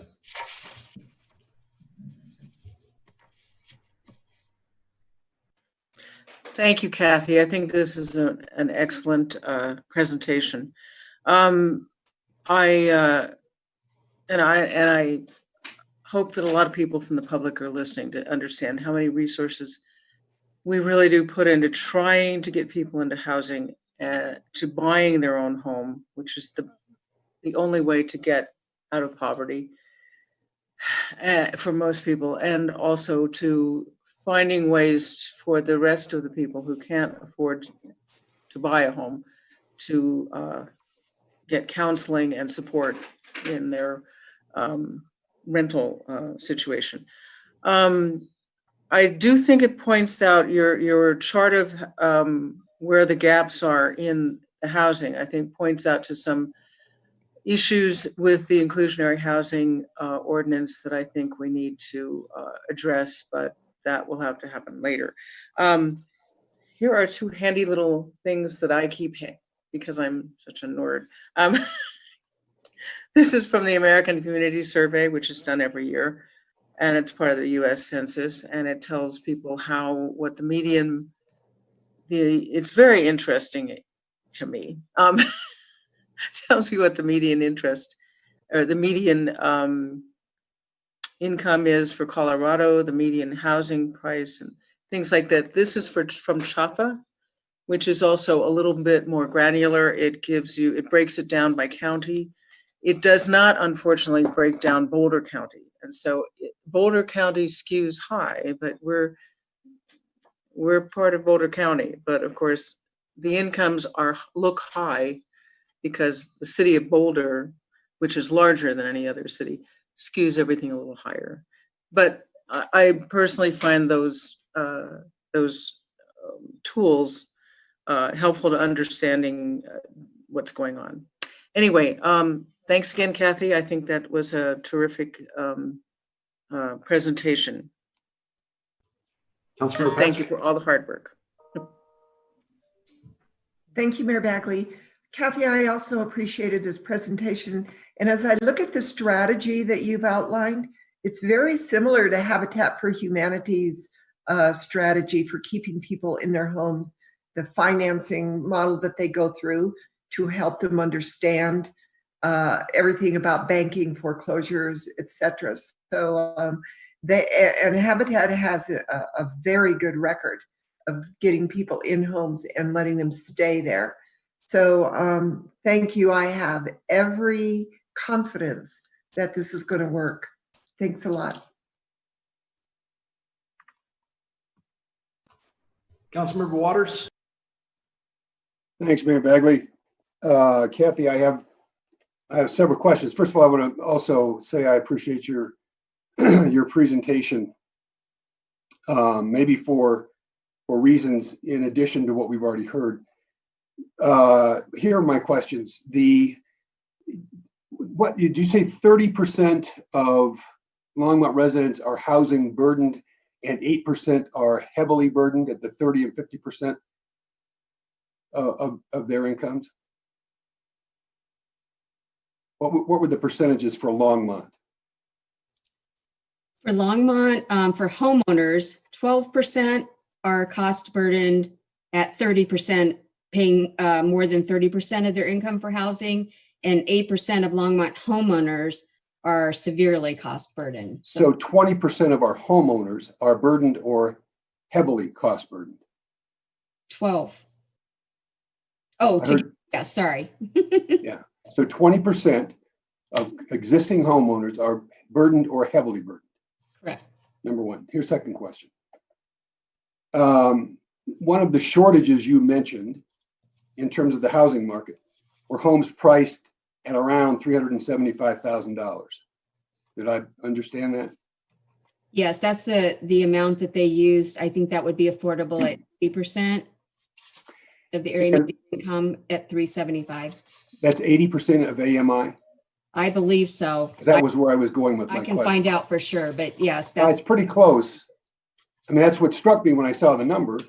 That falls into that category in the inclusionary zoning ordinance. Homes that are market priced 80 to 100% of AMI don't have to pay the fee, and we've created an incentive, if you will, by not charging a fee, to encourage builders to build more of those homes, because that is clearly a market need, right? There's a shortage of homes. Third question, and you probably don't want to answer this one because you'll know where I'm going with my next question. Any policy that this council adopts that makes it more difficult or more expensive for people to get into homes, or reduces the probability of homes market priced at $375,000, would not help you achieve your strategic goals, would it? I think it would depend on what it is. So yes, you're right from the standpoint of adding additional requirements to the cost of building a home obviously increases it. But if there are some subsidies that are provided, or like the inclusionary housing program where it's a requirement to make the fee in lieu or to build homes that are less expensive, that does help a certain segment of the population, but it increases costs for somebody else. Sure. I'm not thinking in this case about people who qualify for subsidized housing. I'm thinking about people who do not qualify for subsidized housing, as much as they might like to, but would also like to buy a home, or have purchased one, and they're now housing in that 20% that are housing burden. Because what we are going to do the first time we're back, council members, based on a motion that was passed at our last meeting, we're going to come back, and the majority of this council is going to want to eliminate the possible use of metro districts as a way of financing the cost of homes. I see head shaking. No, that's exactly what we did last time. We approved bringing that back the next time we're meeting together.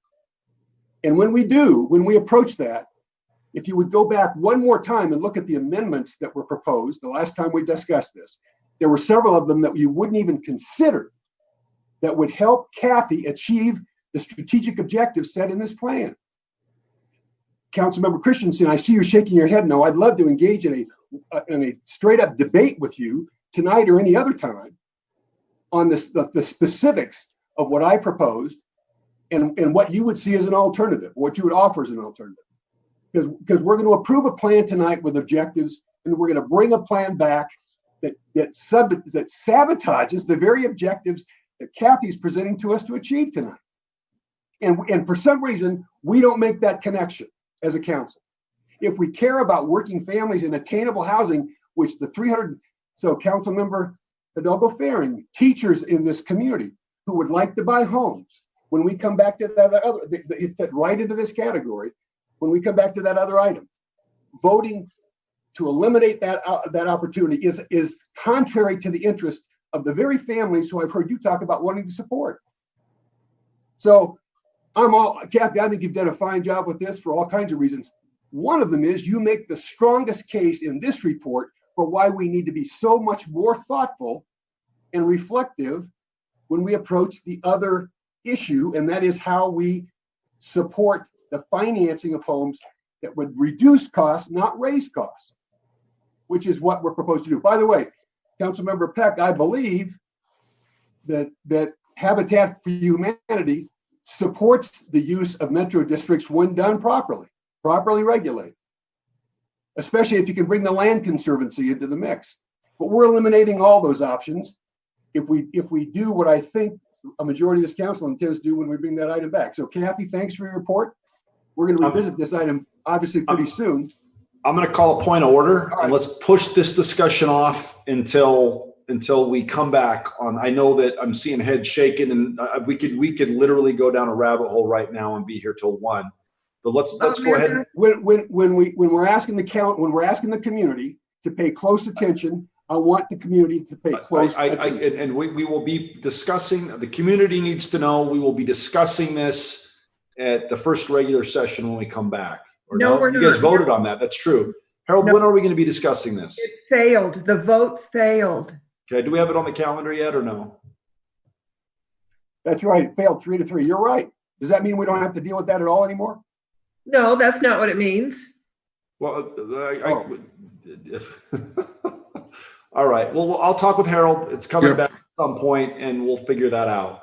But for now, let's focus on public hearing on, we do not have a motion, but let's go ahead and open the public hearing on 2020-24 Regional Consolidated Plan, Longmont's 2020 Community Development Block Grant Program Action Plan.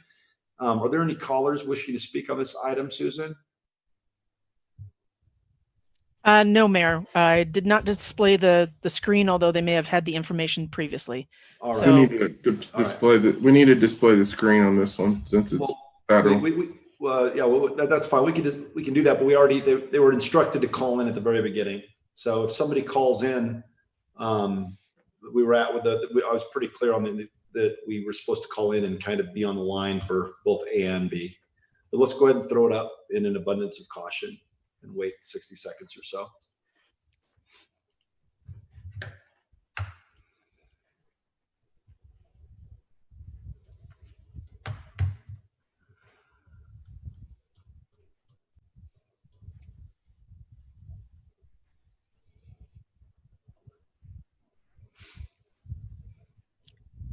Mayor, I'll let you know when it becomes a live screen. Okay. It just went live, so we'll give folks about a minute.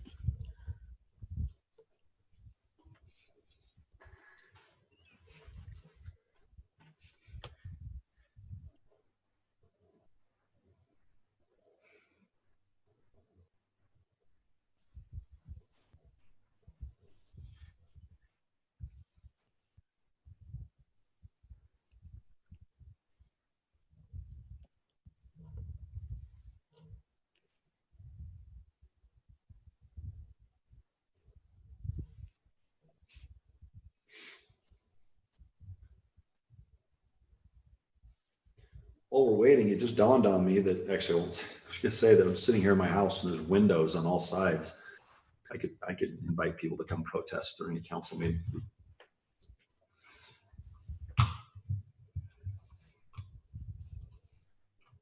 Be easy. All right, let's go ahead and move on. Can we get the screen back? All right, thank you. All right, do we have a motion for 2020? Actually, let's go ahead and close the public hearing. Councilmember Christensen? I would move, well, this is a public hearing. It No, we doesn't have an closed- ordinance number. We closed the hearing. Yeah, Do okay. So I would just move that we move this forward. Do we accept the report, correct? Is that all we Yeah, need to accept do, it, Kathy? yeah. Accept and submit to HUD. Yeah, okay. I'll second. It's been moved by Councilmember Christensen and seconded by Councilmember Hidalgo Faring that the 2020-2024 Regional Consolidated Plan along with 2020 Community Development Block Grant Program Action Plan be approved and submitted to HUD. All in favor, say aye. Aye. Aye. Aye. Opposed, say nay. All right. Item 9B passes unanimously. Let's move on to the item F, I believe it was, Councilmember Christensen, on the consent agenda.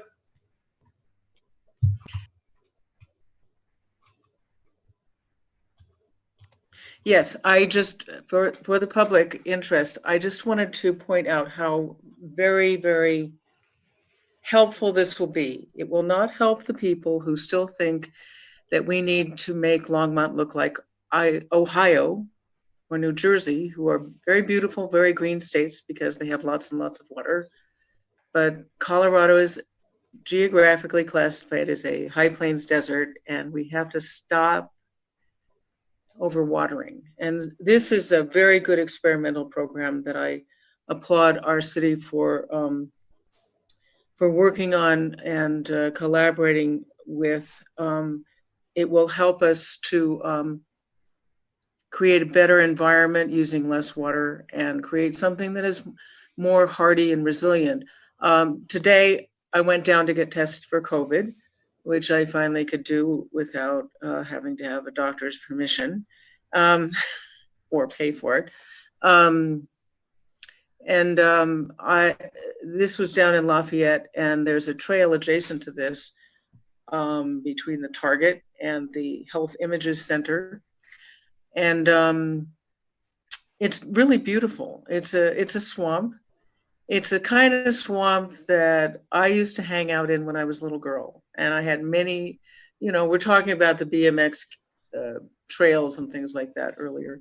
This is the kind of swamp that every kid hangs around and harasses the ducks and catches frogs and stuff like that. But it also, I saw just in a short amount of time, I saw a couple of magpies, a hawk, something else, I don't know. And that was just while I was waiting for my son to get a chest x-ray. This is a perfectly natural environment. It doesn't require any water because it is along a creek. That's what we can do here. And although there will be some people who won't be happy with it because it doesn't look like a golf courses are nice, but we don't need to turn everything into a golf course. This uses native plantings, and it will be beautiful because if you go out walking around anywhere in Colorado in the mountains, it's beautiful. That's what we want here because it's beautiful here too. So I just want to applaud the city staff for doing this. Thank you.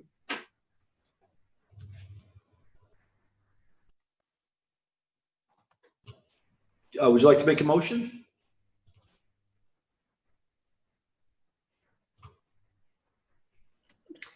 Sure, as soon as I can go get out of my ineptitude here.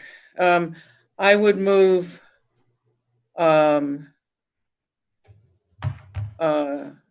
passage of resolution 2020-48. Do I have a second? I'll second that. Second. All right, it's been moved by Councilmember Christensen and seconded by Councilmember Martin. That's resolution 2020-48. All in favor, say aye. Aye. Aye. Opposed, say nay. All right, resolution 2020-48 passes unanimously. All right, let's move on to the grand finale. General business, commercial benchmarking program overview. Harold? That one is going to be David Hornbacher and his group. David? Harold, one moment.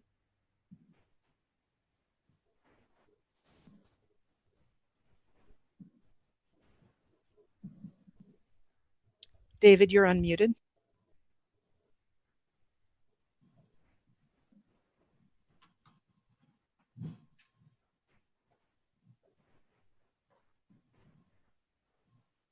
Ian, are you doing this? Dave was going to no, sorry about that. Good evening, Mayor Bagley and members of City Council. I'm Dave Hey, Hornbacher. David, can you turn your video on?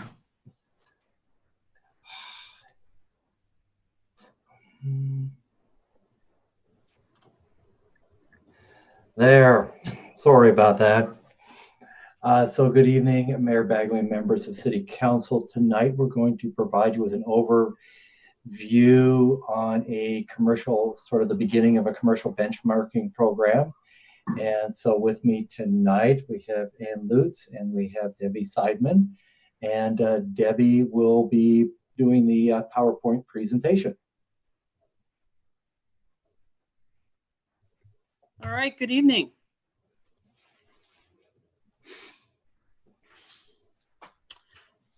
Good evening, Mayor and council members. My name is Debbie Seidman, and I'm here to introduce you to building benchmarking. I'm relatively new to Longmont. I work for Longmont Power and Communications. I've been here for 4 months. I'm actually very pleased to be working for the city.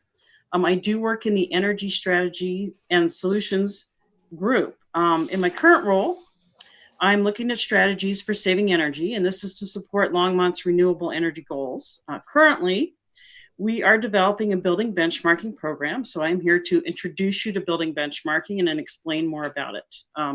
My background includes HVAC engineering, building systems. I've been a facilities project manager. I've worked with high-tech buildings. I've worked on data centers all over the world. And I've also worked in the utility industry. So I do want to clarify that there is no action required for City Council this evening. This is only for informational purposes. Just want to provide information. We would come back to Council before we did have any launch of a program. And related to this, next month, there will be a City Council presentation about a program called Partners in Energy, and that program will require action from City Council. Next slide, please. So this is a slide that I believe you have seen. If not, you will be seeing it again often. As you know, City Council passed a resolution for 100% renewable energy by 2030. Next slide, please. To get there, we have a set of 7 systems, or we have an integrative set of systems that will work together to help us get closer to that goal. And of these 7 elements, tonight we're going to focus on one of those, which is the built environment. Specifically, we are trying to save energy, and the more energy you save, the easier it is to get to that renewable energy goal. Next slide, please. So the agenda for this evening is to explain what benchmarking is, like to share actions being taken at other communities, how would a building owner benchmark their building, what are benefits to benchmarking, and then current actions that we in Longmont are taking to develop such a program. Next slide, please. So what is building benchmarking? By definition, benchmarking is a measurement or a rating relative to a standard baseline, typically an average. And in this scenario, it's a rating relative to similar type buildings. It is a rating of energy use. The basis or the way you would gather information to determine this rating is to track energy use or energy consumption over time.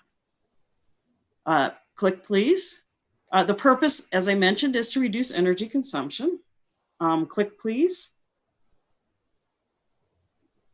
Now, we will be using a software program, and out of that, and out of the entire program that I'm presenting, a building owner would receive a building energy score.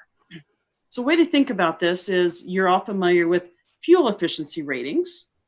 Cars have a mile per gallon rating. And if you are, for example, looking to purchase a new vehicle, you may compare multiple vehicles, and one of the factors you might consider for your purchase is miles per gallon. So similarly, we can get a building score or an efficiency score. This is an example of a building with an energy score of 71. And this is on a scale of 1 to 100. And the intent of this is the old adage of you can't manage what you don't measure. So the intent is to really develop some awareness as to how your building performs relative to other buildings. Of course, we do already have other existing energy conservation programs, but through benchmarking, owners become aware of their building energy use, and it has been shown they take measures to improve their score. Now, what impacts this number or this score? So there's many things. It's how efficient your home is. How efficient your building is. So what type of windows you have, maybe the ceiling around the windows, insulation, maybe your heating equipment or cooling equipment. Another big factor now is number of computers in the building and how well those work. Next slide, please. So what is being done locally and nationally? Well, nationally, there are 34 cities in the US and 3 states that have a benchmarking requirement or an ordinance.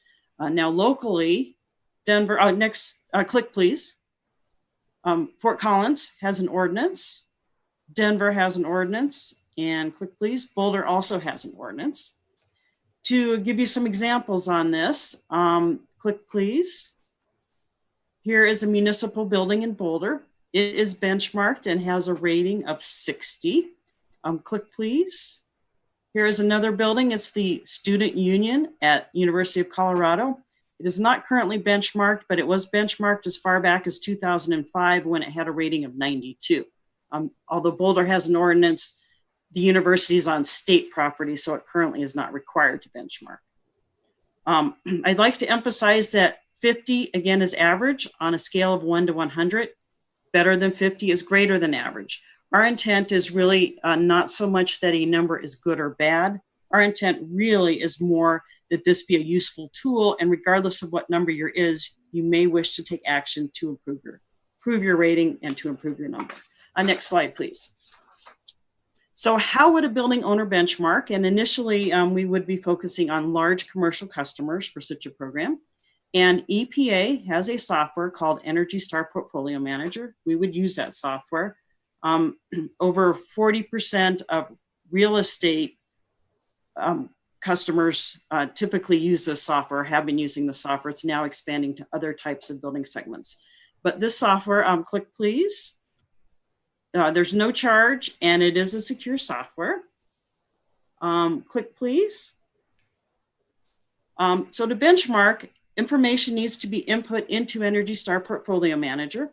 This needs to be done by the building owner. It is self-reported. We can help them get information, but they do need to input the information themselves.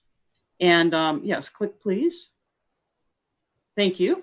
A building owner would need to input 12 months of utility bill data into the software, and this would be both electrical energy consumption and natural gas consumption. Building types, such as is it an office building, is it a hospital, is it a warehouse, etc. Gross square feet and additional basic data, which varies based on your building type. But typically this is number of occupants, number of computers, and a few small measures. So out of the software, you would receive a score. This shows an example of a building that has a score of 86. So click please. And again, click please. This is, as I mentioned, a scale on a 1 to 100. So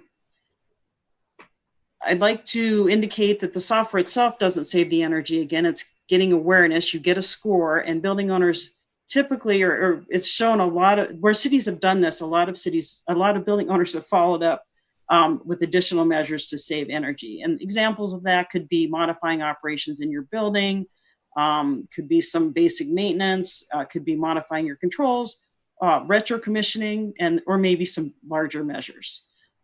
I should also mention that buildings with a score of 75 or greater are eligible to become an Energy Star rated building. That does take some additional paperwork, or it takes some official paperwork. But many companies such as Target and Kroger, for example, a large percent of their portfolio are actually Energy Star rated buildings. You can think of this then, most people are familiar with an Energy Star appliance. In that case, it could be an Energy Star building. That is strictly optional. We are only looking at actually achieving a number, not necessarily becoming an Energy Star rated building. You can also get a lot of input or a lot of output out of the software. So in addition to a score, you can get a lot of use information for your building. You can also get greenhouse gas emissions information out of the software. Next slide, please. So what are the benefits for building owners and for the community? Well, as I mentioned, the intent is to save energy. Of course, if you're saving energy, you would save cost. There's marketing advantages. Building owners can differentiate their building in the marketplace. Hence, that's why a lot of real estate property managers do use this program already. A potential tenant looking at a building looking to lease the space may want a higher rating, knowing that their utility bills would be lower. Also, business owners can help use this to attract or retain potential employees, because there is a segment of the employees that are interested in working for an employer that would have this type of interest. Also, there's operational improvements. You can get data from this program that lets you see that you've got issues with your building that you otherwise did not know you had. You can prioritize projects. So you may have 2 projects you're looking at, and you can look at some historical data for past projects or projects that other building owners have done, and that could help you to determine what project would be good to implement. Future tracking. Back, please. Future tracking is another benefit. So this can give you information year over year or multiple years. In addition to just comparing your building to other buildings, it's also looking at similar climate. So it takes anomalies due to the climate out of the number. So you can compare buildings to buildings, whether it's a hot year or cold year, warmer climate, cooler climate. It gives you an apples to apples rating. Next slide, please. So additional benefits for the community as a whole. This does show that there's an estimated savings for cities that have participated in this program, not just building owners, but cities as a whole have seen a 2.4% annual savings, which is the same as 7% over 3 years. And again, I'd like to emphasize, it's not just getting a benchmarking number, but taking additional actions to save energy in your building. And to put this in perspective, this 2.4% for Longmont, 79% of our greenhouse gas emissions come from energy use in buildings. And of that energy use, the most effective way to save energy is to work with our commercial customers, at least to start this program. So only 7% of the electrical customers in Longmont are commercial customers, yet that 7% uses almost half of the energy. So if we work with our commercial customers, we have the potential for the greatest impact. We can get a lot of savings by working with a smaller number of customers, and that really gives us the greatest bang for the buck, so to speak. Click, please. Again, another benefit is this does support City Council resolution for 100% renewable by 2030. And click, please. This also supports other programs in the city, such as work being done by the Climate Action Task Force, and it ties into objectives with the sustainability plan. Next slide, please. So next steps for the program, click please. We are developing a program and the approach to that program, click please. Currently, we are working on a demonstration project that is in this year, 2020. Click please. That will include 12 to 15 buildings. We are benchmarking 9 municipal buildings, and then we will add commercial customers, 20,000 square feet and larger.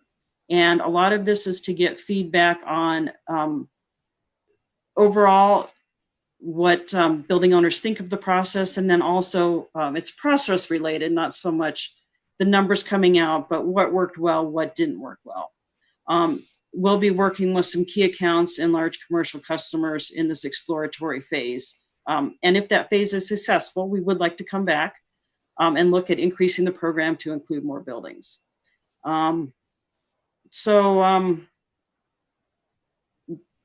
Click please. Again, we would come back to City Council with any updates or additional recommendations after we complete our demonstration project and additional development. Thank you. All right, thank you. Susan, can we have the screen back? Cool. All right, Councilmember Peck. Thank you, Mr. Mayor. Sorry. So what I want to know is, just out of curiosity, have you looked at something that Portland's doing, which yes. Installing the turbines in the water pipes for electricity? That I have not looked at. Portland does have one of the more established benchmarking programs. So I'm familiar with that, and they're looking at some other equity type measures. But you said turbines in the city water pipes to create free electricity. They're basically using the water that goes through the pipes to create electricity. No, I'm not familiar with that. That's really interesting. I've actually done a lot of research into in previous positions in hydropower and a lot of small scale and run of the river hydro. So this looks very interesting. This sounds really interesting. I don't know if we're aware of that, but that would be worth looking into. Would you mind if I sent you some literature on it? Oh, please do, and I can share that with Dave Hornbacher. Okay, thank you. Yes. Thank you, Dave may Councilman. have some awareness of that. I've also looked at that at my last place of of work because we did have quite a few lines that had significant elevation drops. And so any place that you were looking to dissipate energy was a potential for that. And so especially in areas where you have a lot of grade changes, here in Longmont, we'd have to look at that very carefully since we're a little bit flatter. And so we tend to try to minimize our pumping. Oh, okay. Create the pressure and then let the system utilize the pressure. But would love to see what information you have. Thank you. Thank you. Councilmember Christensen. I want to thank you. I think this is a very good report and a good program. I like what you said about the, you can't,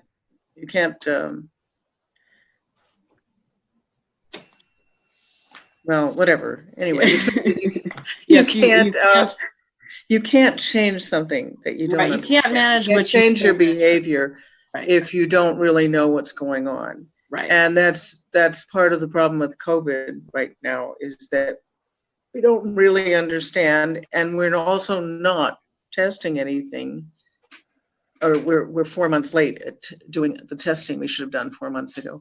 But with this, we have the potential to learn, and as you said, commercial properties really use up an enormous amount more because people are there more often. People need to have more stable environments than perhaps your home because everybody's using it. I worked at the University of Colorado, and we had a 6-story building that had been built in 1970. When many things built in the 70s were, I don't know what they were thinking. The energy was just unlimited, but these had jalousie windows, one single pane. The whole place was awful. And I was talking to the Department of Sustainability or Energy, and they have a very good Department of Energy at the university. And he said, well, that building uses $160,000 a month in utilities. And that's just one building. The university has over 1 million square feet of property. Of buildings. So imagine how much that costs the university. And I think that a lot of businesses don't really understand, everybody sees a little part of it, but only the accountant actually sees what they're paying for the bill. And when they see that, they will realize that there are numerous things you can do to cut down on that.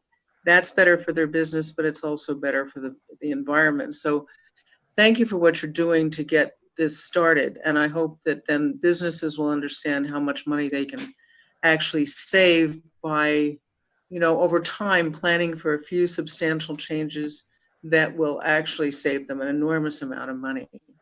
When I found out that they were, this is where my potential raise was going into heating. It was like working outside. I could have gotten as much done working in a tent outside in the summer and the winter. In the winter, it was freezing. In the summer, it was blisteringly hot. And anyway, so this will be helpful for not only the businesses, but also the people who work there too, who it may be a decent building, but there's still many, many things that technology has changed that will enable them perhaps to rethink what their strategy is economically long-term in terms of updating things in terms of their building. So thanks for initiating this. Thank you. What building was that at CU? I'm curious. Oh, it was the, and we were always the last to be considered because we were just staff, and staff is like the redheaded stepchild, We were across from Scott Carpenter Park in the old area that used to be Witchy, right? But then became Instar was next to us. We were the administration building, so called. Okay, not on the main campus. All right, No, I'm curious. not on the main campus. So we were in no one's mind. Right. All right, thank you. Our own. Thanks. Our All right, let's go ahead and move on. Thank you very much, folks, for that report. Let's move on to 11B, Longmont Housing Authority. Resolution 2020-51, a resolution of Longmont City Council approving the intergovernmental agreement between the city and the Housing Authority for the City of Longmont regarding future relationship and agreement between the city and LHA. So do we have a motion? Councilmember Christensen? I would move that we appoint Harold Dominguez as executive board member of the Longmont Housing Authority. Do I have a second? We can skip to, we'll skip to B. That's fine. Let's So- go, sorry, Mayor, Karen. this is Karen Roney here, Community Services Director. Do you want to do a presentation, Karen? I want to do like 11 quick slides. There you go. Let's do 11 quick I'm slides. so That's all right. I promise. I'll go quickly. That's all right. So basically earlier, there are obviously two actions that we're asking the City Council to take this evening that enhances and changes the working relationship that the City of Longmont has with the Longmont Housing Authority. And, earlier this year, Jillian Baldwin, the Longmont Housing Authority Executive Director for one more day, was really the major catalyst behind this IGA that we'll be discussing this evening. She really guided, in her less than 2 years with the Housing Authority, guided the Housing Authority through some challenging times, really stabilized the agency, and helped us as a city staff to understand that there is more work to be done. She helped stabilize things, but there is more work to be done to really have a sustainable housing authority into the future. So we are very sad that she is not going to be working alongside us as we take on these challenges. But we're really grateful for the many accomplishments that Jillian has made and contributed in the short time that she's here. So I think she's watching the meeting, and I think Harold was going to make just a couple of comments before I go into the meat of the presentation. Yeah, Mayor, Council, what I wanted to do is talk a little bit about the position that we're in today. And it is really because of the work that Jillian's done over the last 2 years. She has had no easy task as she's moved through that time period. But to put it in an example, when Jillian started in August 2018, at that time there were 21 vacancies and about 102,000 outstanding and delinquent rents. And there were 396 vouchers issued. After 19 months under Jillian's leadership, there was a 7% increase in vouchers issued, a 28% decrease in vacancies, and an 88% decrease in delinquent rents across the properties. And so that's really just outstanding work that she's done. The financial portfolios in more stable grounds. The end of year cash totaled about 170,000, and it's projected to be in the neighborhood of 375, an increase of 121%. She put protocols in place to address damaged units and make them rentable. And more importantly, she served multiple HUD inspections and monitorings, as well as from CHAFA, which is the State Division of Housing. And as a result, made the agency stronger by revising and developing policies and procedures to really accomplish that. She's also partnered with the city to set aside 5 vouchers for adults experiencing homelessness. She's worked with the city to offer locally funded vouchers to the same hard to house populations that helps folks exiting homelessness and into stable housing. In essence, she stabilized the housing authority, made it possible to build on the foundation that we're talking about today. The worksheet that she's done really brought many of these items to all of our attention. And when Karen talks about, where we're going to go from here, it would be a much harder road had Jillian not done the heavy lifting that she did. So I just want to personally thank Jillian for what she's done. A Herculean effort in many ways. And so Jillian, I just want you to hear from me while you're going on to another adventure. I want to thank you for what you've done, because without that, this would be a much harder road for us as we move into the next phase. Thank you so much, Harold and city team. Thank you guys very much for that. I'm going to mute myself. Thank you. Karen? Okay, Susan, if you would bring up the PowerPoint, please. No, when Karen says that, we've got a lot of work ahead of us, and you're going to see that as Karen talks through this. All right, thank you. So you can go to the next slide, Susan. So we're here today for really to figure out and to work on the really creating a more sustainable business model for the Longmont Housing Authority. So as we mentioned, Jillian helped us to identify that we've come a long way, but there are still additional financial and operational challenges that we really need to look at to, to make sure that LHA operations and that the agency is really positioned to continue to be successful in many years to come. Because really the Longmont Housing Authority is a critical housing provider, affordable housing provider in our community, and we need it to be thriving and successful. Next slide, please. So, to us as staff, it made sense that that the City of Longmont and the Longmont Housing Authority explore a stronger working relationship. We both have visions and commitments to make sure that people in our community have access to a variety of things, but certainly access to housing and shelter, so that so they can thrive, all residents can thrive in the community. Next slide, which is also the Housing Authority's vision. So, so working together, next slide, please, is that earlier this year, we came together with the Housing Authority staff and city staff and really talked about a vision for really having a model of working together that leverages all of our human resources, our financial resources, so that we can ensure a continuum of housing opportunities for all of our community members who are in need of affordable housing.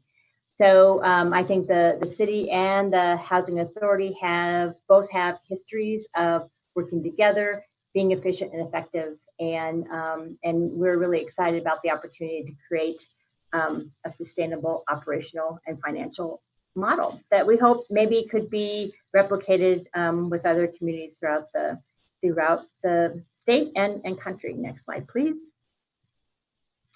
So these are the kinds of things that we discovered, again, with Jillian's assistance earlier this year, that we really need to continue to work on in the next several months and years to come.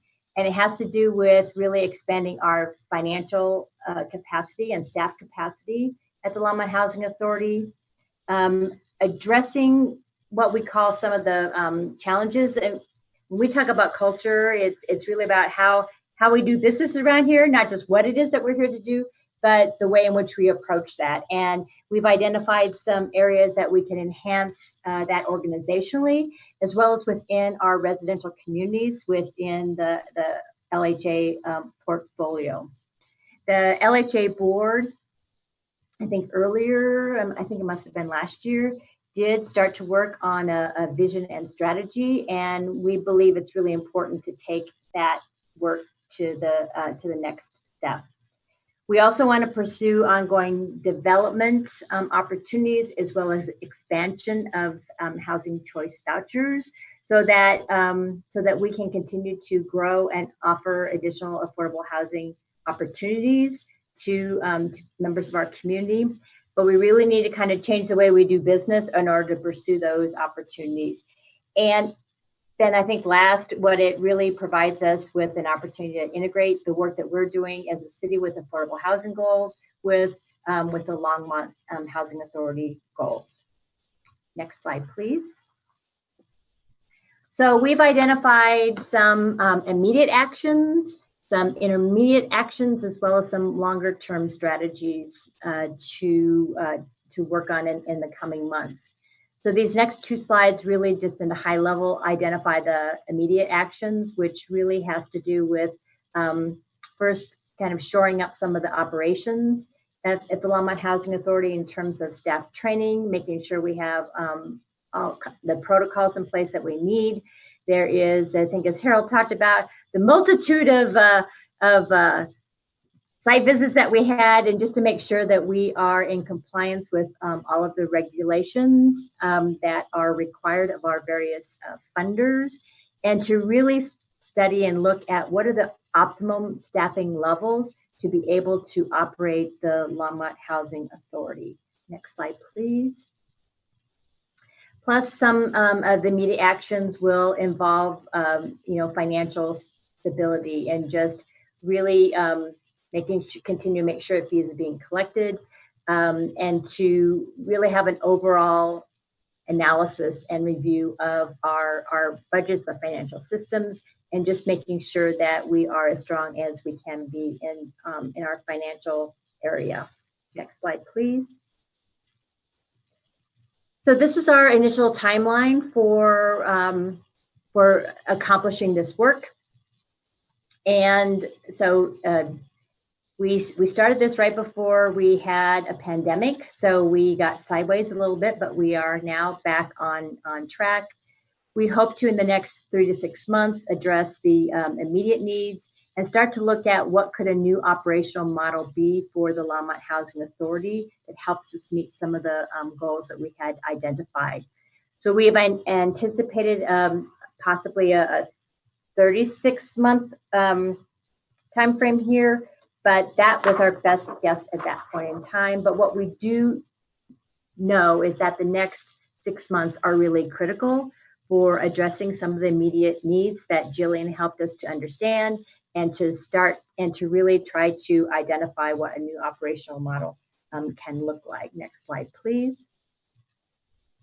So why we're here tonight, there are two things. One, attached in that's included in your packet is a proposed IGA that outlines the immediate work that needs to happen within the Longmont Housing Authority.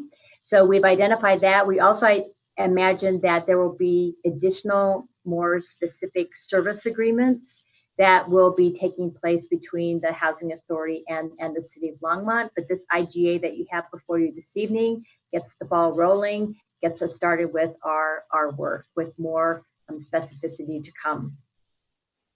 So we're asking for the council to consider the resolution so that we can get started with our work.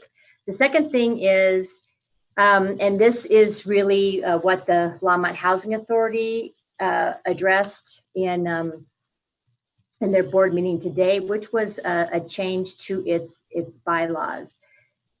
So one of the things that the Housing Authority and the City of Longmont, our legal teams both looked at and really advocated that within at least these first several months, is that we need to make sure that while we're exploring, discovering, figuring out how we can best work together, that both the LHA and the City of Longmont need to remain separate and independent entities, and not take on the liabilities of the other. And so in order to be able to do that, it required a change to the bylaws for the Longmont Housing Authority that in essence adds an executive board member to the Longmont Housing Authority board that will basically share and have the same authority as what the Longmont Housing Authority Executive Director would have. What's a little bit different than what it says in it lists on your agenda, which says to appoint Harold Dominguez as the executive member of the Longmont Housing Authority Board. We really need to modify that. This was a kind of a last minute change to the bylaws with the Housing Authority, is that what we're asking is for the City Council to appoint Harold Dominguez as to the Longmont Housing Board, And then the Longmont Housing Authority Board would then in turn be responsible for selecting or electing the executive board member, which we would intend that to be Harold Dominguez. So I think next slide, Susan. I think that's my last slide. So again, what this would do is to keep the two organizations separate, maintain independence, as I talked about before, with each entity being responsible for their own liabilities, as we really continue to figure out what is the longer term sustainable operational model for the Longmont Housing Authority. So that concludes my comments, and Harold, Kathy Fendler, Karen Roney would be glad to answer any questions that you might have. All right, Councilmember Peck. Thank you, Mayor Bagley. Karen or Harold, can you tell me, we have a lot of different boards in our different organizations. Some of them are advisory, some of them are commissioners, some of them make decisions. Can you tell me what the role of the Longmont Housing Authority Board is per the state statute or per the city? What is the role of that board? So maybe, I would invite Kathy or Harold maybe to talk about that. Or Eugene. Or Eugene. So anyone that would love to answer that correctly for Councilmember Peck would be fabulous. I'd be happy to take a shot at it. Mayor and Council, Eugene May, City Attorney. So the Longmont Housing Authority is a statutory entity under state statute. The statute vests the board with governance responsibilities for the housing authority. And so that's not to be confused with charter boards and commissions, which are advisory to city council. This is a board that is vested with authority to govern an independent public entity known as housing authorities created by statute. Okay, so they actually have the ability to make decisions for LHA. Correct. Thank you. All right, we've got a motion, but I'm going to rule the motion out of order and ask for a motion on resolution 2020-51 before we vote on that next motion. And 2020-51 is approving the resolution of the Longmont City Council to basically merge LHA and the city council. Mayor Pro Tem Rodriguez. Thank you, Mayor Bagley. I move approval of resolution 2020-51. Second. All right, it's been moved by Mayor Pro Tem Rodriguez, seconded by Councilmember Peck. All in favor, say aye. Aye. Aye. All opposed, say nay. All right, that passes unanimously. Now we can deal with the motion appointing Harold Dominguez as executive board member of the Longmont Housing Authority. And that was made by, I think, Councilmember Christensen.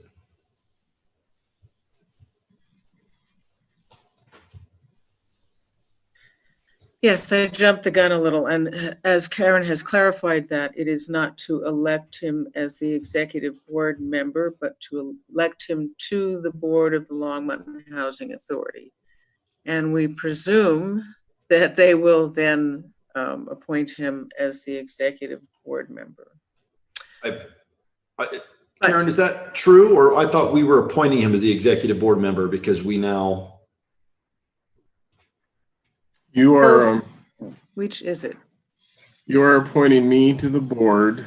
Right. And then because of the legal components that that Karen talked about, the board will appoint me as the executive.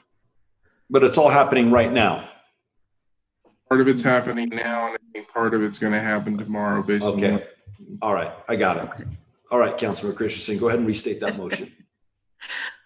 Okay, because just to clarify, Brian, they changed their bylaws to add that position of executive board member today, this morning. So I would move that this body appoint Harold Dominguez as a member of the Longmont Housing Authority Board. I'll second that. Second. All right, it's been moved by Councilmember Christensen to appoint Harold Dominguez as a board member of the Longmont Housing Authority. And it's been seconded by Councilmember Hidalgo Faring. All in favor, say aye.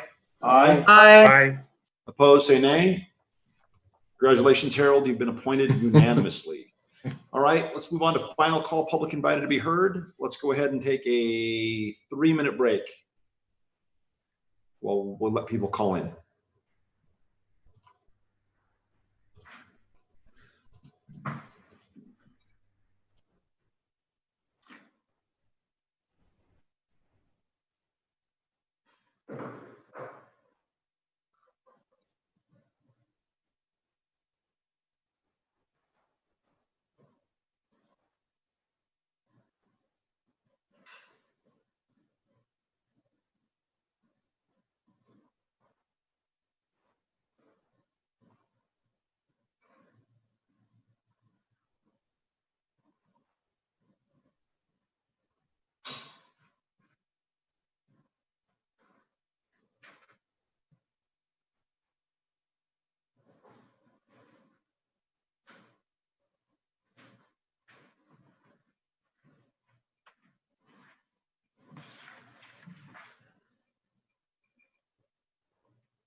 All right, is everybody back? Do we have anybody in the queue?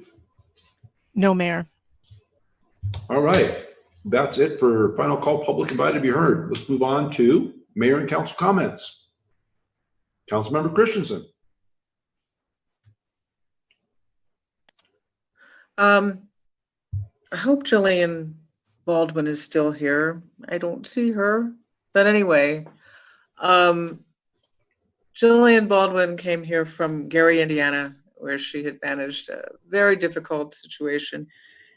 And she knew this was not going to be easy, but she had no idea how difficult it was going to be. And she really, really worked so incredibly hard. And she's so intelligent and skilled and has a wonderful sense of humor, aside from being pretty and funny, very funny. I don't think if she didn't have such a good sense of humor, she would have probably hung herself quite a while ago. But she really helped straighten out a huge mess. And I want to thank her and wish her really well from now on, and thank her for what she's done for this city. She's done more than people will ever know who are not familiar with the situation at Longmont Housing Authority. So I just wanted to publicly thank her, as well as Harold, who really does understand it, and Director Roney understands the help that Longmont Housing Authority needs. Anyway, thank you, and everybody stay patient, stay strong, wear your masks, wash your hands, and we'll all be able to move back into reality pretty soon. So thank you. All right, anybody else? All right, City Manager Harold, any comments? Yeah, Mayor and Council, I do have a couple of a quick comment. One of the things I wanted to say as we take this step in the work with the Housing Authority, and there's never a good time for this, and this is an even more challenging time based on everything that we have going on. And so as we think about the future, one of the things that I wanted to talk about, and just, so you all can start contemplating this, is that when we deal with the pandemic issue and the recovery, and we deal with the budget issues that are going to be associated with that, and then we take on this as the Housing Authority, and we're still closing out flood recovery issues. Those are some of the most significant issues any organization can deal with. And so as we look to the future, I would just like to say, if we can think about those as other things are coming, I think that would help us, because there's just a lot of work ahead of us, and for really critical issues that mean a lot to the community. More comments? All right, great. So I'm eating cheese. I thought it was on mute. Sorry. All right, Eugene? No comments, Mayor. All right, we have a motion to adjourn. I move adjournment. All right, it's been moved and seconded. All in favor, say aye. Aye. Anybody opposed? Going home? All right, the ayes have it. Till next time, guys. Thanks. Bye.